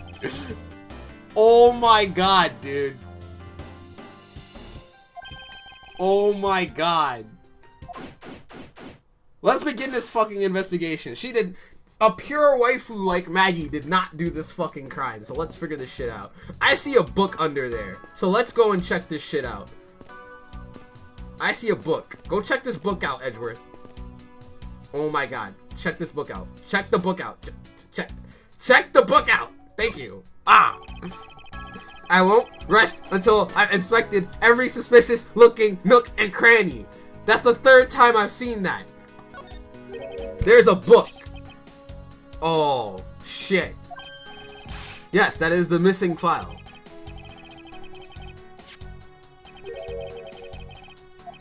So somebody took... Yup, they took only what was necessary. So what about these 0 files, sir? I guess they're worth... I'm so pissed right now. I just want to body this smug motherfucker. I really want to body this smug motherfucker right now. You have no idea. And he's the first guy! He's the first guy! Oh my god. I guess they've got something worth stealing in them, huh? Not particularly. It's just a collection of coarse case files. However, the cases within these files are not mine. Huh? They belong to the high prosecutor that used to occupy my current office. I have my reasons, but let's just say I was charged with keeping them as they were. Then, that means the thief must have also wanted the file for a specific reason, right? It would seem so. Only the pages related to that case from 10 years ago are missing. I wonder why anyone would care about such an old case.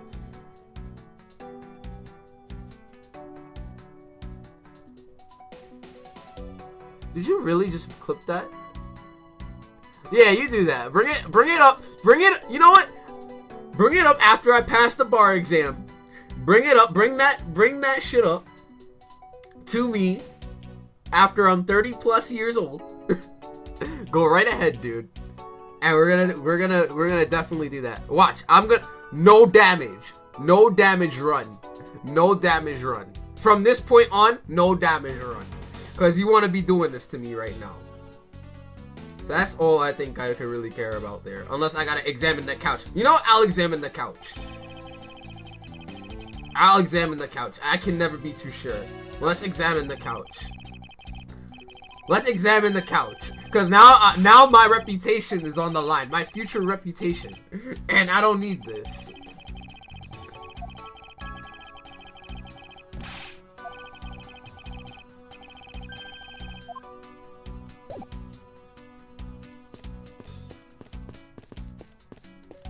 Why is a basketball hoop here? Is that Winston Payne?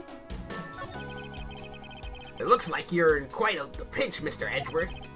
To be sure, a murder within the walls of the prosecutor's office is no trifling matter. We must find, apprehend, and punish the killer accordingly, post-haste. Sounds like a messy case you've got on your hands. If you ever feel lost or need some advice, my door is always open. How gracious. I'll keep your offer in mind. Who is this guy again? Edgeworth! Like player, like character. So much fucking shade.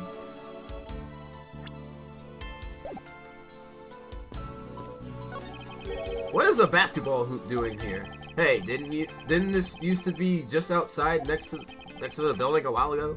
So when and why was it moved indoors? I don't remember exactly, but I saw one of the officers drag it up here recently. Drag it? I heard that it wouldn't fit in the elevator, so the poor guy had to bring it in himself. All the way up to the 12th floor? You got a fucking ball here? What is a basketball doing here? That's Mr. Portsman's prized possession, sir. I heard he also plays soccer, dodgeball, and even tennis. And not a single one of those sports is suitable to be played in a hallway. Let's check this door. This office, 1203. Hey, Mackie, whose room is this again?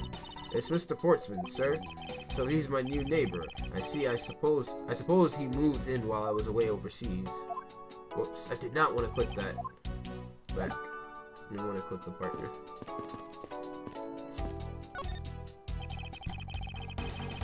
So I gotta examine this door, okay. 1202. These 4 numbers on a number plate alone proclaim this to be my office. Whoops. Hey, these number plates slide right out, sir. They have to be able to take the plate off when a room becomes vacant, you know? Although, the idea that it can be so easily removed is kind of... I don't see any signs of a forced entry, and according to the guard, no signs that the lock was picked. No signs that the lock was picked either, sir, meaning that the door really was opened with a key. Did you happen to ask if any prints were lifted from the doorknob? Apparently the doorknob's clean as a whistle, wiped, they think. Whoever this thief is, they did a good job of not leaving any clues behind.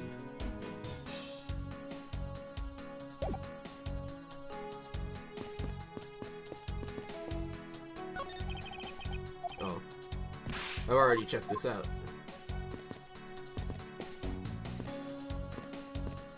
Let's talk to Maggie. Damn. Everybody came in to just watch me burn, huh? I'm sniffling right now, guys. Thank you guys for watching so very much. Watching my salt as I'm trying to deal with this first case and I'm getting bodied hard. I was wondering if I may speak with you for a bit concerning this case. I've always been a big fan of the courtroom, but this is like a... Oh, God. No. I don't need your waifu. I don't need your waifu as of here. I can't let this chance pass me by. I must remember to ask her about the master key. I should jog her memory by showing my notes to her through the present button. Have you ever met the victim before? Well, I've seen him a couple of times before when I had to go to Mr. Portsman's office. Mr. Faith was always playing basketball with Mr. Portsman, sir. That sounds like fun. Just once I'd have loved to play with them. It sounds fun, but the only person ever taking a shot was Mr. Portsman. All Mr. Faith ever did was pass him the ball, sir. On second thought, I don't think I'd have fit in all that well with them. Miss Maggie Bird, correct? I take it that you are an acquaintance of the detective. She was under my supervision back when she was still on the force, sir. One day, she got caught up in a murder, and things started going downhill, so she quit. But I owe a lot to Detective Gumshoe for introducing me to my current employer, or so I thought until a few hours ago. Right before I was about to clock out for the night. You got caught up in this whirlwind of a case, correct? Don't worry, my whole life has been nothing but a whirlwind of bad luck and failures. Since I was 6 months old, when I fell from the 9th floor of my apartment building, I've been hit by all sorts of vehicles, gotten sick from all sorts of foods, failed at almost every test I've taken, experienced almost every and now I've even managed to be named a criminal just when I've become a security guard. That's crazy. That's crazy. I wind up getting you and Detective Gumshoe involved in my bad luck. You don't need to worry about me, Miss Bird, nor do you need to worry about yourself. I will solve this case and prove your innocence. All I ask in return is for your cooperation.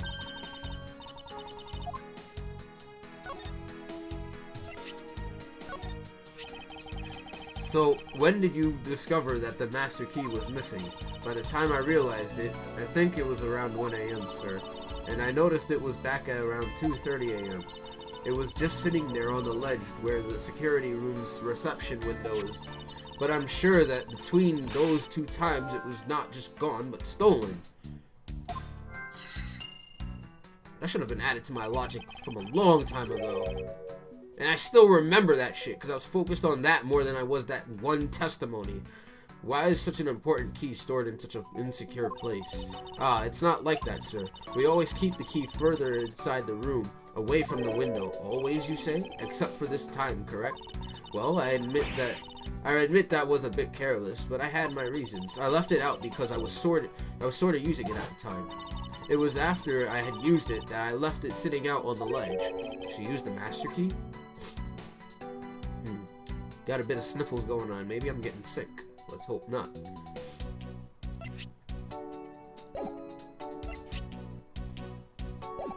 Present everything. Fuck that.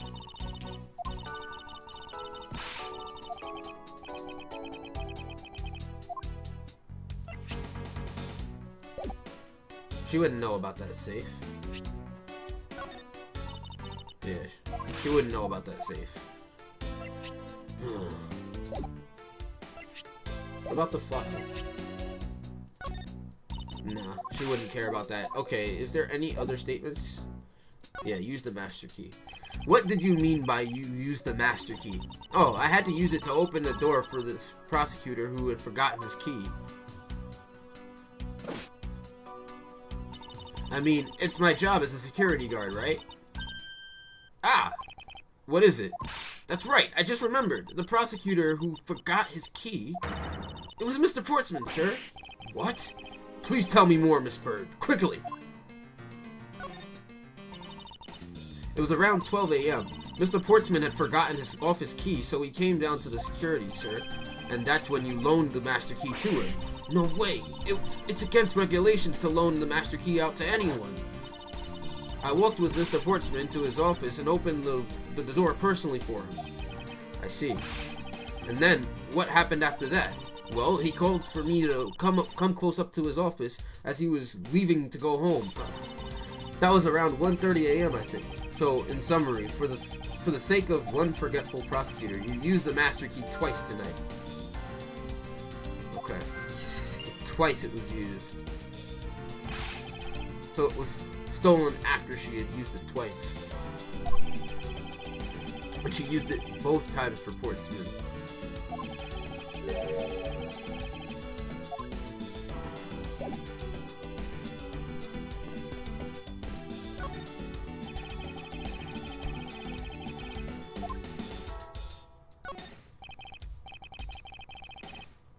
Room 1203.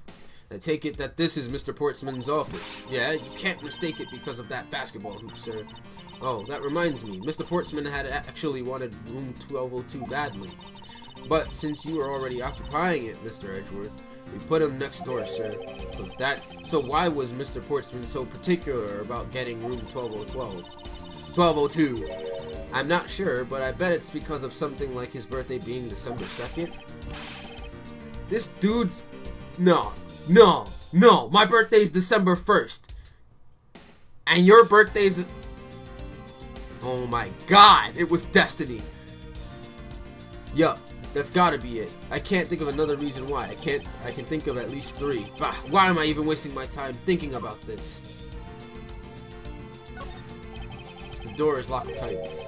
I bet the old credit card trick wouldn't work here, huh, Mr. Edgeworth?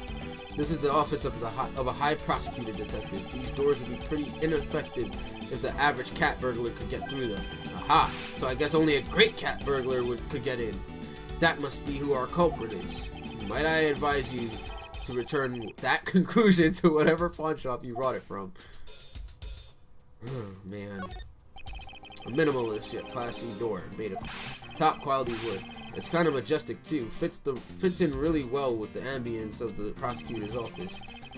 Even Mr. Portsman seems dignified just because he works behind one of these. Nonsense. A man doesn't become more or less dignified because of where he works. Well, he still seems more dignified. Wow, really? What? Custodial work? Anyway. So it's Mr. Portsman's personal basketball hoop. I can't believe he put something like this in the hallway of a prosecutor's office. But you know, it's actually pretty useful, sir. I haven't gotten lost trying to get to your office since it's been here. How long have I had the same office and yet you still managed to get lost?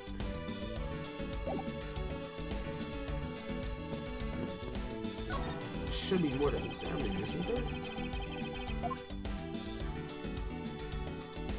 What about logic?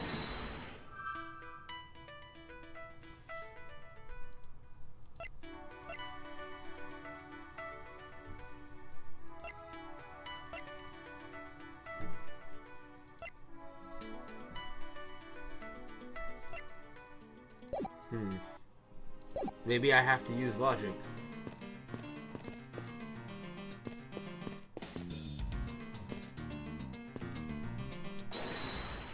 Let's try that. Oh my god, I only have half health.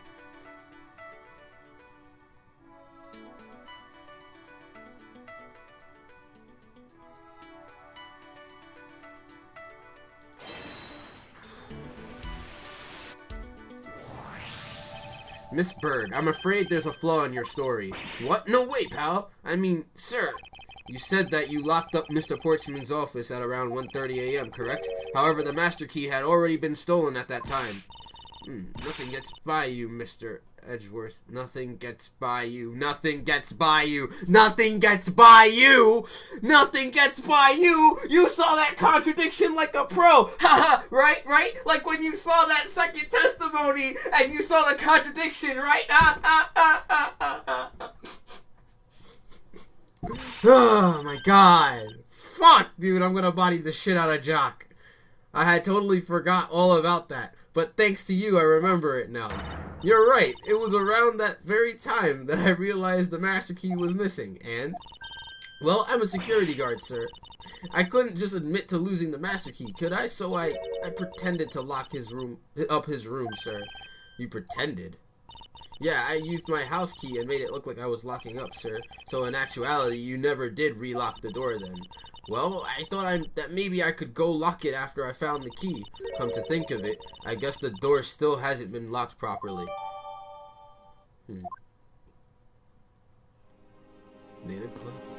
If it's not locked, can we check?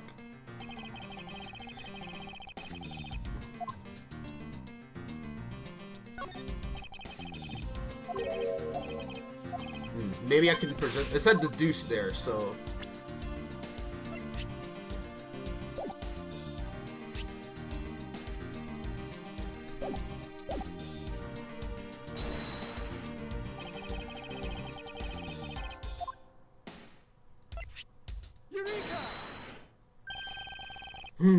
There's a contradiction here between reality and the evidence. If what Miss Bird has said is true, then why is this door locked tight?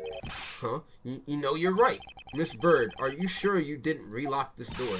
I'm certain of it, sir. And I don't think Mr. Portsman noticed it himself that I hadn't.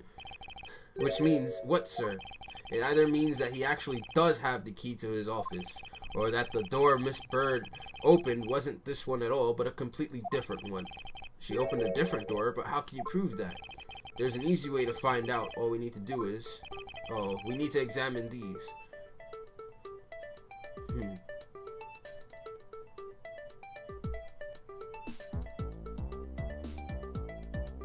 Prints on the doorknob.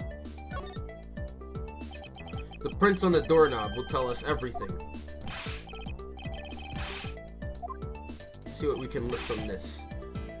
So this guy's gonna check the fingerprints. So we can check to see whether or not the doors probably differ with his fingerprints. He swapped the room number. No, he did not swap the room number signs. We're trying to prove whether or not the room was even open or not. Right? No, we're not. Now, then, whose print should be on the doorknob? This is 1203, so that would mean that... Wouldn't it be... It would be Maggie's, right? Considering she's trying to open the door. Take that. Don't you find it odd that the person of... Don't you find it that the prints of the person who unlocked this door are absent? Yeah, I didn't pay attention to that fucking line because I was so busy thinking about the room numbers. Thank you, Jon Snow, because I was thinking about the room numbers. Okay. Yes, the door that Miss Bird opened could not have been this one, but a different one. Can I get my health back, please? Please? Oh, there's more stuff? Let's go!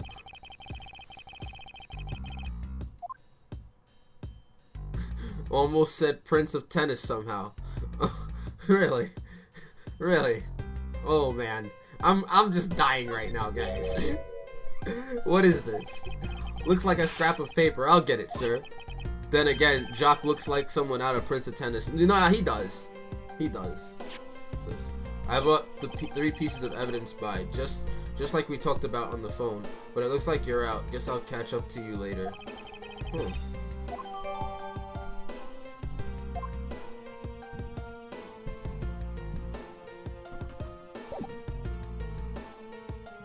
Is there more stuff to examine? I'll examine everything. Why not? That does look suspicious. What is this little space here? What's this? What are you looking at, sir? Oh, how about a game? That's okay, detective. I just found the position of this hoop to be a little off. Hey, you're right, sir. I guess it shifted when someone made a seriously sweet slam dunk. Everybody get up, it's time to slam now. The positioning of the hoop is definitely unnatural. I better take a note of this.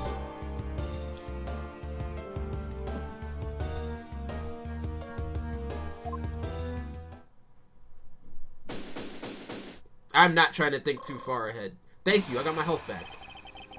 I'm not trying to think too far ahead right now. I'm trying to think relative to the evidence that I'm getting right now. And what logic that I had in front of me at the moment. It's sitting in front of... Okay, there are signs that it has been moved. In a variety of different ways. Real talking? Yo! Are you for real, dude? Are you for real, dude? Oh my god. That's crazy, dude. That's OD crazy. That's crazy. That's so crazy, dude. That's crazy. Now this makes me really want to body this dude. Oh my god. Oh my god. I'm gonna body the shit out of this man's testimony.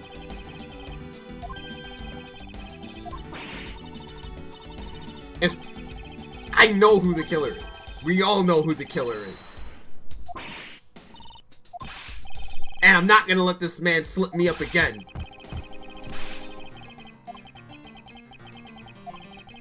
The run back. Let's go. The run back. It's time to knock on Truth's door. Huh. The run back. Let's go. Let's go. I'm about to OCV this man's entire logic.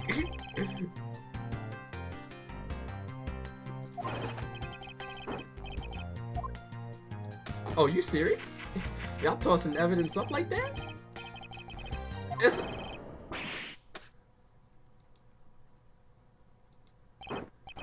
Well, if it isn't Detective Gumshoe. End of the line for you, Portsman. We've got you now.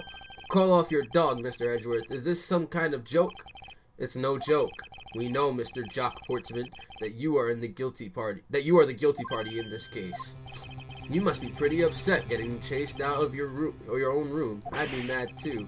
So I guess you can stay if you promise to stay out of our way. You intend to hide your crime under the guise of a prosecutor doing his job?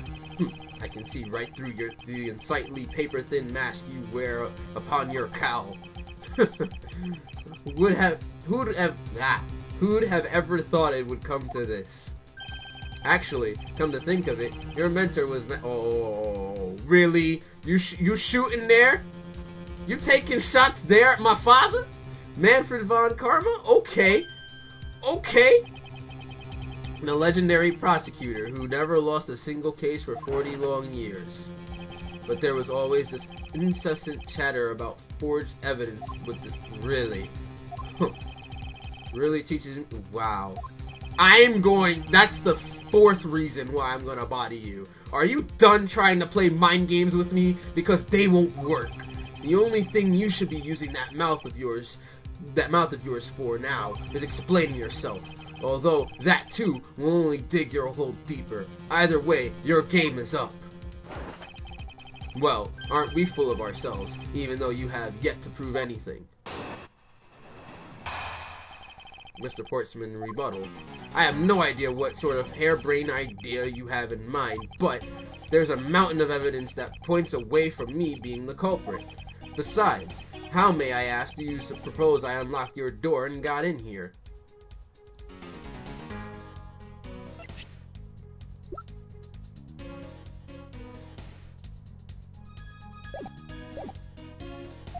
Look, I feel bad doing this to you, but I've got work to do, so we're done here. Sorry, but we're not finished yet. Boy, you're stubborn. I suppose you're basing your accusations on something. I'll show you what I'm basing my accusations on, with evidence. The run back.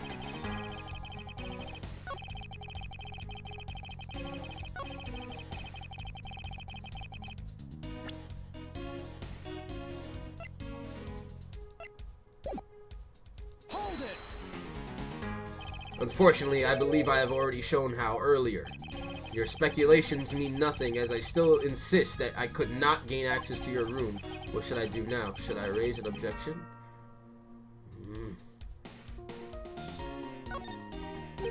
You claim to have had no way to open my door. However, is that really the honest truth? Humor you. Go ahead. Shoot. Very well. Then I propose that you use this to open my door.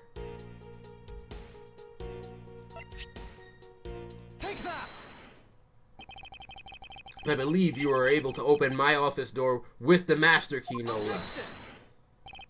Wait, hold on for a sec. I never laid a finger on that key, as you already know. Precisely. You were able to open my door without lifting a single finger. Well, maybe you did, but only to direct.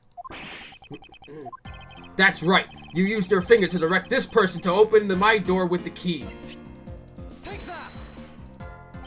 You had asked Miss Bird to open your own office door for you, yes. Twice, by the way.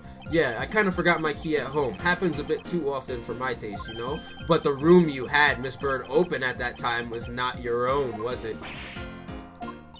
Wait, what? You have quite the imagination. But why don't we ask the girl herself whose door she opened, shall we? I'm certain that it was Mr. Portsman's door, sir. I checked the number plate to make sure I was opening the right door, sir. Really?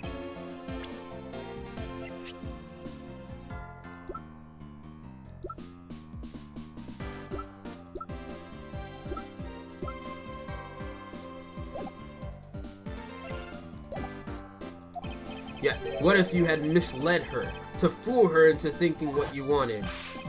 And how do you suppose I did that? By switching the number plates on our doors, for example.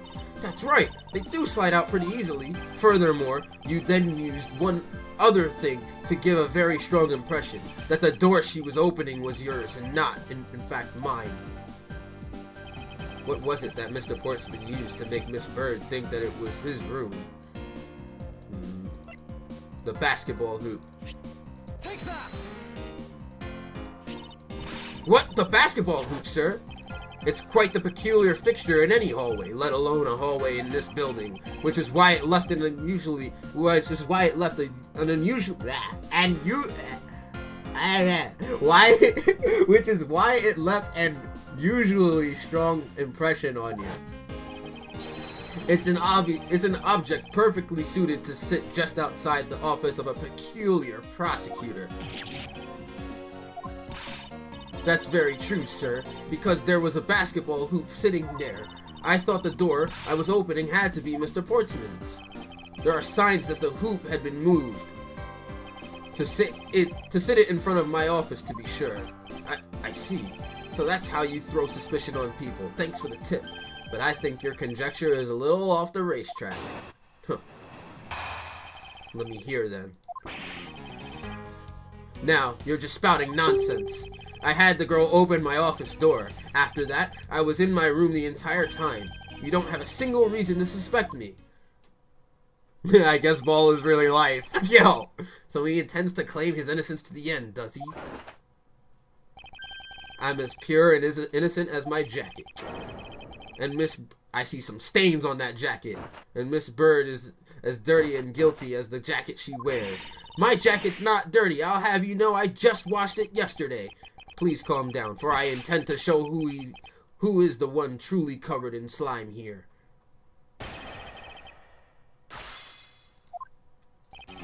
Now you're just spouting nonsense. I had the girl open my office door. After that, I was in my room the entire time. I'll press your stuff first. Hold it! Using the master key, of course. Sure, you have a problem with that? That is what the master key is for, right?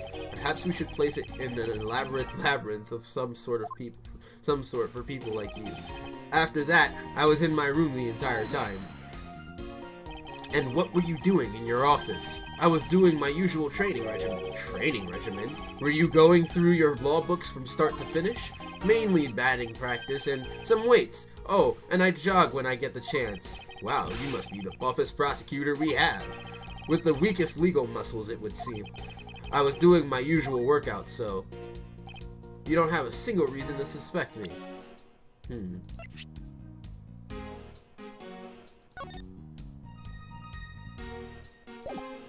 But you weren't in your room the entire time. Objection!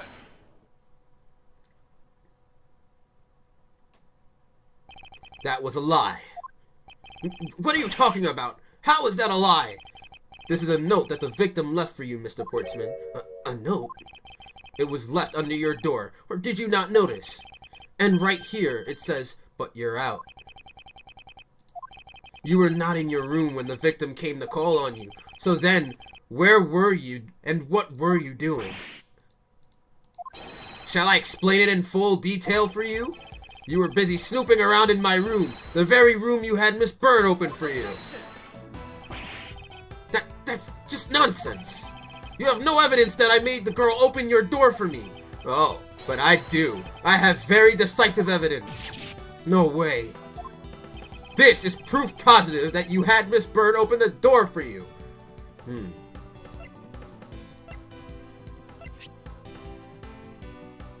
Take that!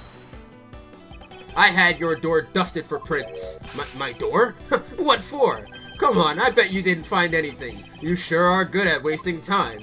You're right, I didn't find anything, and definitely not Miss Bird's fingerprints. Her prints? What do they have to do with anything?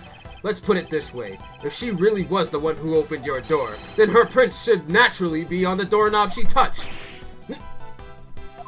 Further, all of the prints on my office door's knob have been wiped clean off. I can only assume it's because Miss Bird's fingerprints were on it. Don't you think it's time you gave up your charade? We know you stole into my office with the intent of stealing something from me, and Detective Faith found you out. Possibly because he heard sounds coming from a room whose occupant was on leave. Mr. Portsman, you killed Mr. Faith to silence him. And I had the misfortune to return when I did. You had to threaten me as you escaped. As I said when you had the gun to my back, no one gets away with committing murder in my office.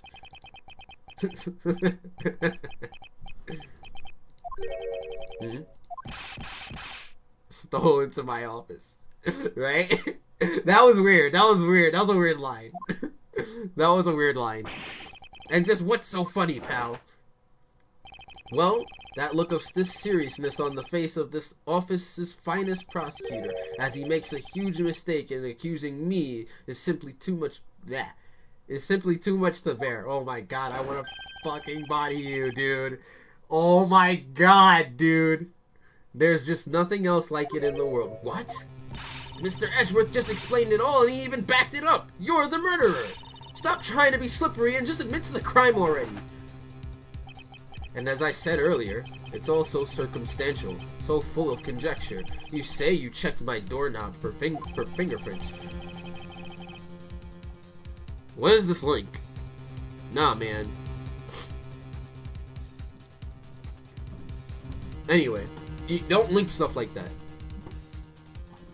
Well, I can readily confess that I had wiped the knob down well.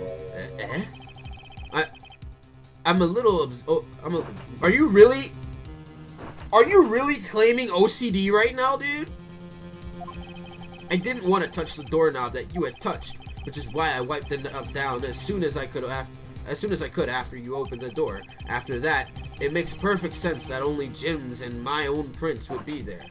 You made that up just now, didn't you? Furthermore, as for the note Jim left for me, do you know exactly when that was? For all we know, he could have left it there before I arrived at the office. Like, early evening, for example. Are you saying you failed to notice a note in your doorway?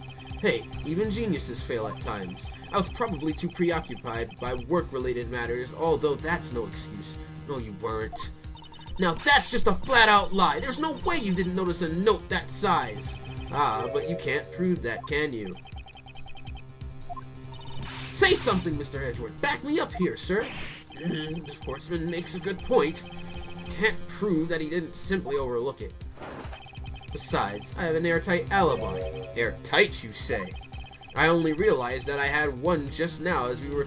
Really now? I guess it would have been better for us all if I had just told you sooner.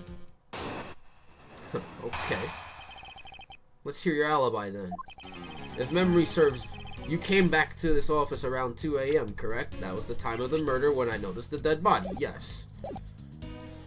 And it was then that you had that unfortunate confrontation at gunpoint with the culprit. I did. But at exactly that time, I was down in criminal affairs. Huh, okay. Ask around. I'm sure the other detectives will corroborate with my story. It's the perfect alibi. Do you really think it's that perfect? Like I said, I don't care. Ask around all you like. You'll see for yourself. Detective Gumshoe. Yes, sir. Yes, sir. I'll go check out his alibi, sir. Be right back. Yeah, can't speak for my life. Mr. Edgeworth, sir. I think we're in trouble. It's just like Mr. Portsman said. The guys down in criminal affairs said they saw him at around 2 a.m. You see? All of the evidence points to him being the culprit. So there must be a contradictory point in his alibi somewhere.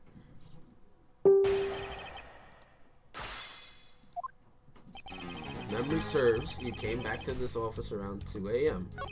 And it was then that you had the unfortunate confrontation at gunpoint with the culprit. But at exactly that time, I was down in criminal affairs. Well, let's see something.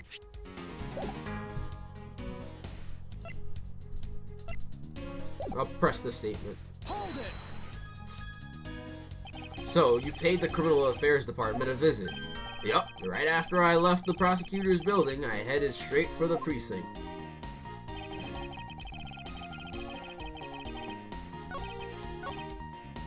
Hold it. It is as you say, however. Yes, however, you are the only one who claims to have bumped into the culprit. So tell me, did you see the person's face? Was it me who you saw? It was pitch black, so I couldn't actually see. Objection. Oh, come now. I'm sure you saw something. Try a little harder, why don't you? I'm beginning to feel like I'm the one being interrogated here. Oh, well, it doesn't matter if you remember or not. It only matters that you ran into the culprit. Hold it. It was here at 2 a.m. You are correct, it was around 2 a.m. Are you sure? It's really important to me that you're spot on with the time. I remember checking my watch then, and make no mistake, it was 2 a.m. Oh, give a testimony like a pro. Okay, so you came back to the office. Oh my god, this guy is so smug, dude. Hold it. This guy is so smug. Well, we did go and ask around to confirm your testimony, and it was just as I said, right? Yes, sir. A number of detectives said that they saw you at around that time. See, I have the perfect alibi. That's the ace I had up my sleeve. Impossible. He actually does have the perfect alibi. What's wrong? Why the sudden sullen look on your face? Can't you say anything back, Mr. Edgeworth? I think we've reached the end of the line, and it's... Oh my god, this smug guy. You better not get away with this. Please escort the young lady out. Oh my god, dude.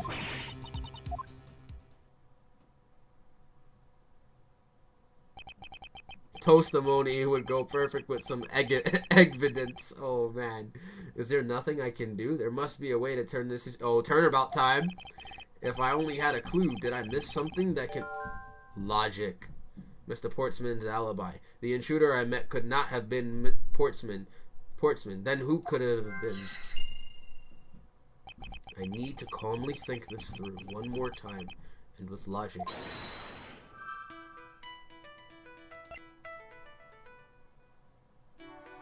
The intruder I met could not have been Portsman.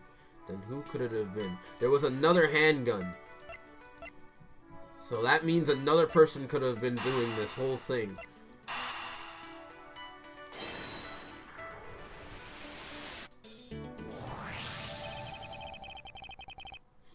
We saw Portsman as the murderer in the cutscene. I remember that. But maybe somebody else was here at the time that that Edgeworth came back. There were 2 bullets left at the scene of the crime. One that robbed Mr. Faith of his life. And one that nearly robbed me of my jacket. However, the murder weapon only shows signs of being fired once, meaning that it is entirely possible that a second gun was used in my office tonight. But, seeing as how the killer had to steal Mr. Faith's gun, I doubt the killer had another gun up their sleeve. Therefore, the second gun could have been the property of an entirely different person, which could mean that there was another person who could have paid a visit tonight in my office. Well, we can just link these two together, but another visitor and files in disarray. So files were rearranged twice. Okay. Supposing there was yet another visitor tonight, that would also resolve the issue of why my shelves were upended twice. We know that the shelves were disturbed once before and once after the murder, so it shouldn't be much of a stretch to think that it was the work of 2 different people. Once by the person who stole the victim's gun and then killed him with it, and once again after the murder by our second culprit, who was the owner of the second gun. If we suppose that the second culprit's gun was the one that was pointed at my back, Mr. Portsman, it seems that I need to amend my assumptions regarding this case. Great, so you finally come to your senses. Mr. Edgeworth! Sir, what are you saying? This has been a big misunderstanding on my part from the start. I had assumed that the person I ran into was the killer, but that may not be the case. What do you mean? The person I ran into was just your average thief. A thief? But, sir, doesn't that cause some sort of contradiction in the facts? Not at all. It simply means that the killer was someone else. And it means that in actuality, 2 culprits stole into my office tonight. Wow, dude. What do you mean, too? It explains both why my shelves were disturbed twice and how there were 2 guns. Mr. Portsman tricked Miss Bird and gained entry into my office. Now you're just leading the argument. You still don't have any actual proof, you know. If you could please go along with my hypothetical scenario for now, Mr. Portsman. Oh, hypothetical syllogism? Okay. What's up, Fetcher Banane? Hopefully I got that right. Fetcher Zero Banane. Stole into my office, huh? Oh, man. Sup, dude? Glad we got people in here watching right now. I'm pretty psyched. The translation is real with this game. Facts, dude. An M. Night Shyamalan twist. we call those turnabout Sagiri. In the end, if you really are innocent, you should have nothing to worry about. Now then, returning to my scenario, Mr. Portsman was out to steal something from me, which is why he checked my secret safe and ransacked my shelves. This is the first time. So then, this would be when the files were put back in the wrong order, right? Correct. And then, just when he was about to look somewhere else, who should walk in but his own partner, Mr. Faith? But why did Mr. Faith come into your room, sir? He probably had business with Mr. Portsman, which is why he was in the area.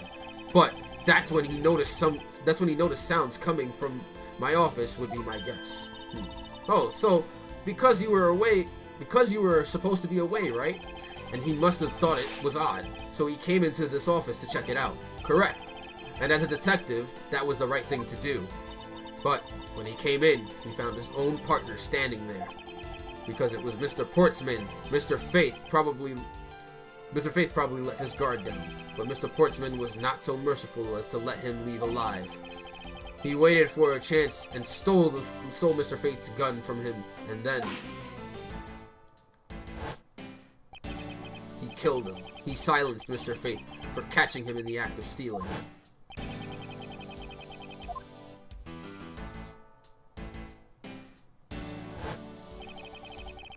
This was the moment in which the first shot was fired, the one that landed in my files. Following that, Mr. Portsman wiped the gun down and left it behind as he made his exit. He could afford to do that because he had also left the fake dying message behind. You're such a complicated troublemaker, you know that? Well, if things were as simple as that, then all would be solved. However, there was yet another visitor to my room. And this is where it gets complicated. There was another visitor, sir. Yes, and this other person's objective was also to steal something from me. Now then, even after Mr. Portsman left, the door to my office remained unlocked. However, this new visitor had no way of knowing that, and so they stole the master key from the security guard's room, and then entered my room and searched through my shelves. This was the second time they were disturbed, and it seems that the thief found their prize. The stolen zero file, right? Correct. Only just as the thief was about to leave with the file, I appeared. The thief then threatened me with their own gun and made their escape. The second bullet was fired during the brief encounter. So the shelves getting messed up twice in the 2 bullets. It was all because 2 different people were doing those things at 2 different times. Precisely. So now do you see, Mr. Portsman? The person I met was just a thief, and was not in fact Mr. Faith's killer. Your alibi for the time frame in which I ran into the other person is now irrelevant, because we now know that the murder took place during the first culprit's visit. You know, another moment, and you would have been a Claire sandwich. Oh, man. Yo, shout out to Resident Evil, dude. What's so funny, pal? Absolutely splendid. Your scenario explains everything. Of course it does. That's Mr. Edgeworth's after all.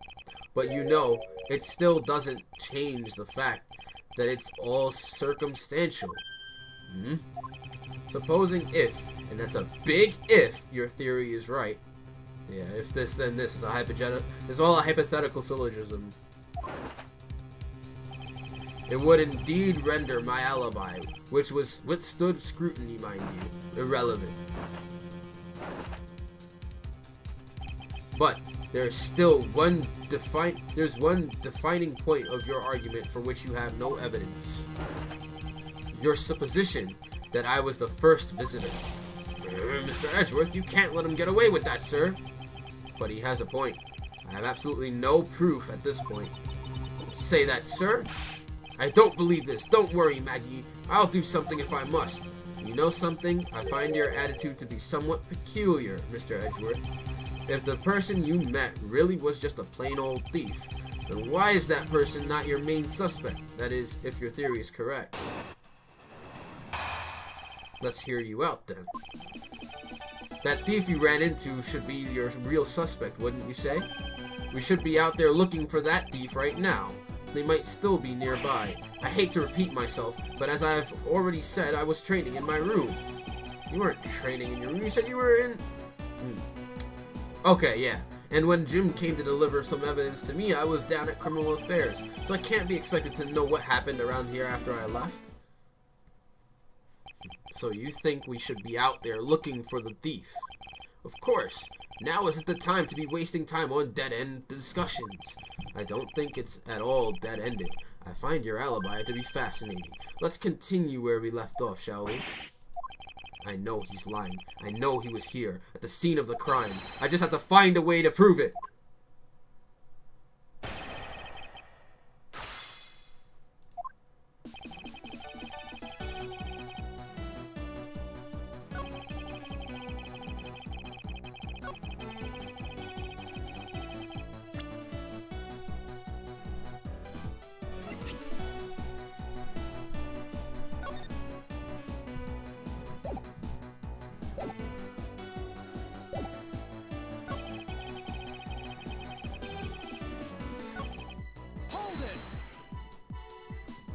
But according to Mr. Fate's note, hold on, I thought we already cleared that up.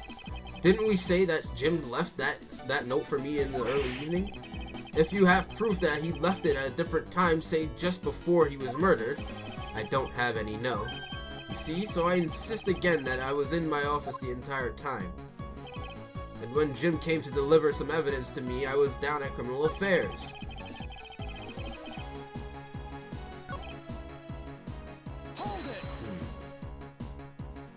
Why didn't you go there with Mr. Faith?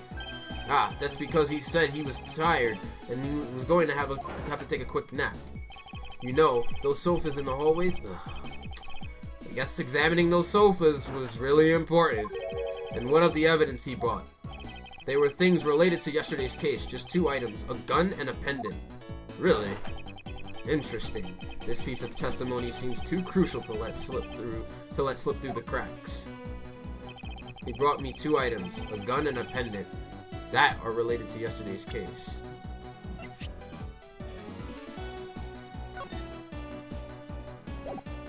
But he gave you 3 items, not 2! Objection! Only 2 pieces? I believe the proper phrase here is, you fail. Oh, shit! Ah! Yo, Edgeworth, stop! Excuse me? You fail as a prosecutor, Mr. Portsman, as you intend to keep evidence hidden from me. What are you talking about? I haven't hidden anything from you. Well, here's a piece I think you should read carefully. Oh my god. This is so bad because I didn't read one piece of evidence carefully. This is so bad. This is so bad, dude. This is so bad, dude. I hate this guy so much, dude. Oh my god. Why is your birthday a day after mine, dude? Jock, you are going to lose this case, bro. Oh my god, dude. Oh my god. Yo, I hate this guy. I hate this guy. And it's just the first case. I bought the... Okay. It says that Mr. Faith was bringing 3 pieces. Yes, and this is the victim's real dying message to you, Mr. Portsman. I can't believe to get tripped up by simple arithmetic. Where is the missing piece of evidence? It's...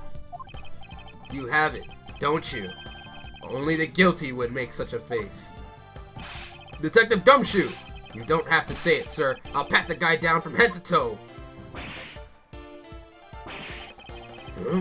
Don't come any closer, I'm warning you. This is all part of the investigation, pal. So don't even think about stopping me. Hey, what's this? He had this on him, sir. Despite what you said, it would appear that you do have something to hide. But why would he hide something like that? There's only one reason why anyone would hide evidence of this caliber. Because it would unequivocally point to that person himself as the real killer. Let's examine this videotape in a little more detail for the section of the tape that will drive the last nail into his coffin.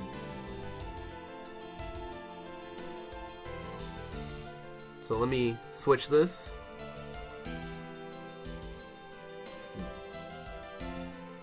Oh snap. Oh snap. Wait, what? KG8 incident? Well, let me look at this. The KG8 incident. That's a police case number. Does that mean this video is evidence from that case? Interesting. However, what's recorded on this isn't what's important right now. This might be something... This could be something they might explain later in the game. It might be. It could be something, because why... It makes me think of the DL6 case, that's why. Because the DL6 case and then this... Maybe they're gonna allude to something, who knows? I don't know. Maybe. Obviously the blood stain. Oh, that's blood, isn't it? Yes, and I believe this is what the good prosecutor was trying to hide from us. The blood is still fresh. You mean... This might be Detective Fate's blood. No, you've got it all wrong. No amount of denial can save you. We have but to run a blood test to find the truth. You told us that you had received evidence from the victim earlier. Now, you will tell us when and how the victim's blood finds its way onto this video. Yeah, it's totally suspicious.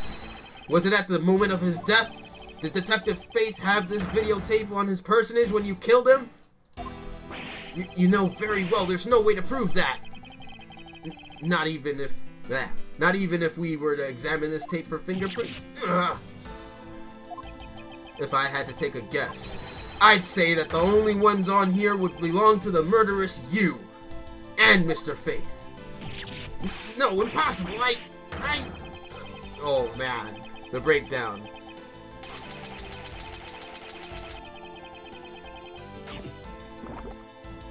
Damn, Daniel.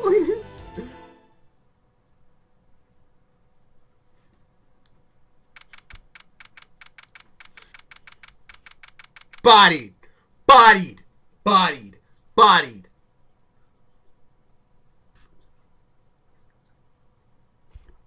Well, I'm not worrying about the chat over here calling out every mistake I got. I can focus my logic. You heard that word I used? You heard that term? Hypothetical syllogism? That's exactly what Edgeworth used this entire time. Hypothetical syllogism, bro. If this, then this. Oh, man, dude. Ah. God, dude. If this is... If the claim is false, then this is true. If the claim is true, then it must be that this follows. Oh, my God. Hold that. Let him eat that pure gold. Mr. Port. Shout out to everybody in the stream right now supporting me. We got through this first case, no problemo. We in there. Mr. Portsman has been placed under arrest for the murder of Detective Buddy Faith, sir. You can't handle that platinum rank prosecution. Can't handle that super platinum rank prosecution, dude. Oh man. And the results we got back from the lab techs on the tape turned out to be real solid, sir. The blood work came back, and it was definitely Mr. Fate's blood on there. And as a bonus, they were also able to list a few of Mr. Fate's fingerprints as well. Okay, we in there. We got this. We got this. I still can't believe I got to see your cool deduction skills outside the courtroom. I'm impressed beyond words, sir. It was nothing. I'm just sorry you got caught up in a murder in my office. Please accept my apologies. Oh, it was nothing, really. Compared to what I've been through, I mean, I consider myself lucky that it was only a burglary and a murder this time, sir. If it had been a holdup or a hostage situation, oh my god, Bird, please. I think I'm finally rising up from a goddess of misfortune to just an unlucky person. Damn. Oh man. You know something, sir? That Mr. Portsman really was one corrupt prosecutor. And why would you say he was corrupt? I mean, he hid evidence, but I heard that there were a number of suspicious things related to his court cases. There's even rumors about how some of the evidence he uses is forged, sir. So he tried to actually be a hypocrite just now and label... Okay, well, Edgeworth did use... Well, no, I don't think he did. Manfred used, but that guy is... Fuck this Let's go back.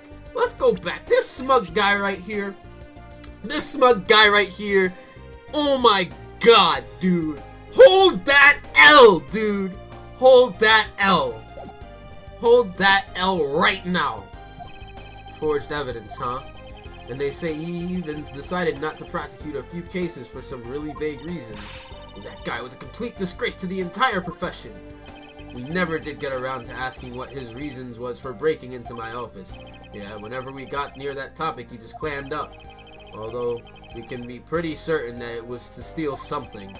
This is just between you and me, sir, but there's a rumor that some sort of huge organization is involved behind the scenes. Oh, well. With Mr. Portsman not willing to divulge anything, it certainly intends credence to that rumor. It would seem that we haven't heard the last of this. Then Mr. Portsman isn't the bad guy. I didn't say that, but rather that there are still many more mysteries for us to solve. For example, we still haven't figured out the significance to this piece of evidence. The stolen 0 series file? I would assume that. Yeah. Take that! The person who stole this file. The other villain of the night. Yeah, I wonder who it was. And what happened to the stolen pages? I wonder. Who in the world was it that held me up at gunpoint? Mr. Edgeworth, sir. Yes. I came across this while I was processing your office earlier, sir. Oh, this card.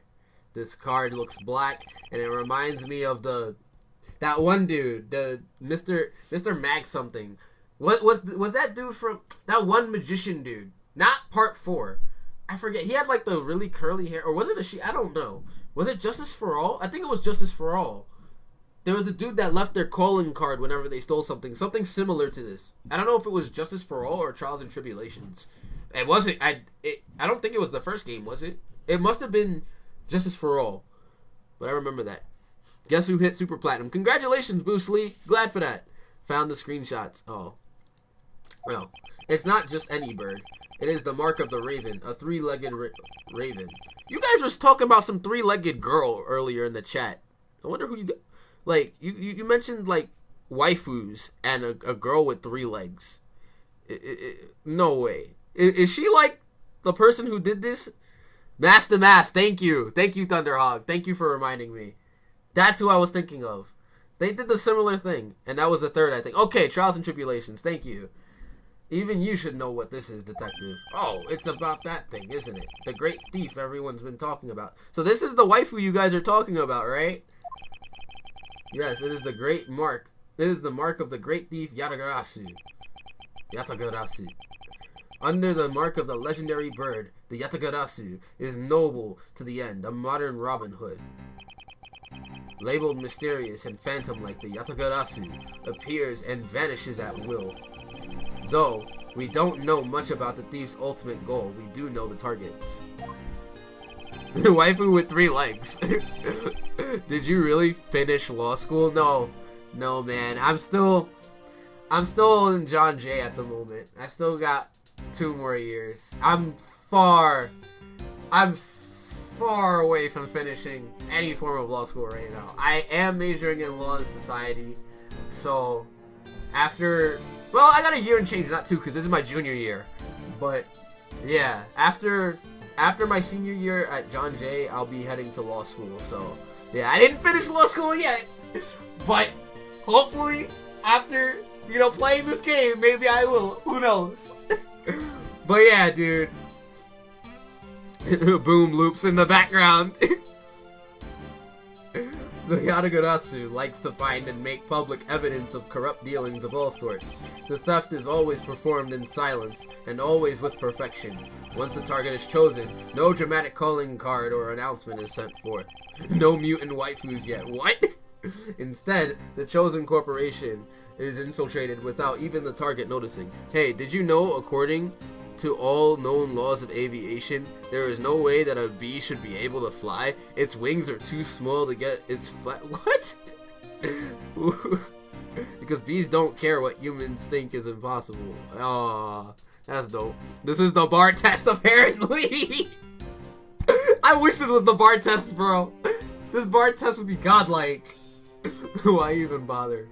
That's a long statement, by the way, TurtleWinkle69. But I'm glad you're here right now. I'm glad everybody out here is watching this. This is dope. I'm probably going to play some Street Fighter or something after this. I'm going to save a case for each day. That's what I'm going to do. Instead, the chosen corporation is infiltrated without even the target noticing. Some days later, the evidence that was found is sent out to the mass media, along with this single card, although it has been a while since the Yatagarasu last appeared. Hey, Mr. Edgeworth, look, something's written on the back. What? Let me see. It's the location of where the thief put the stolen files. So the person who stole the contents of the file was the Yatagarasu? Yatagarasu. Organization. Quite a few key words are popping up in this mystery. The murder in my office. The return of the great thief Yatagarasu. Looking back, I can't say I didn't see these events coming. They were heralded by the incidents that began to occur 2 days ago. Alright, guys. That was the B movie, FYI. I know it was. That's a long statement, dude. Alright, guys. That was the first case, dude. That was the first case, guys. Next week, we will be doing the second case. I'm going to do this every single week.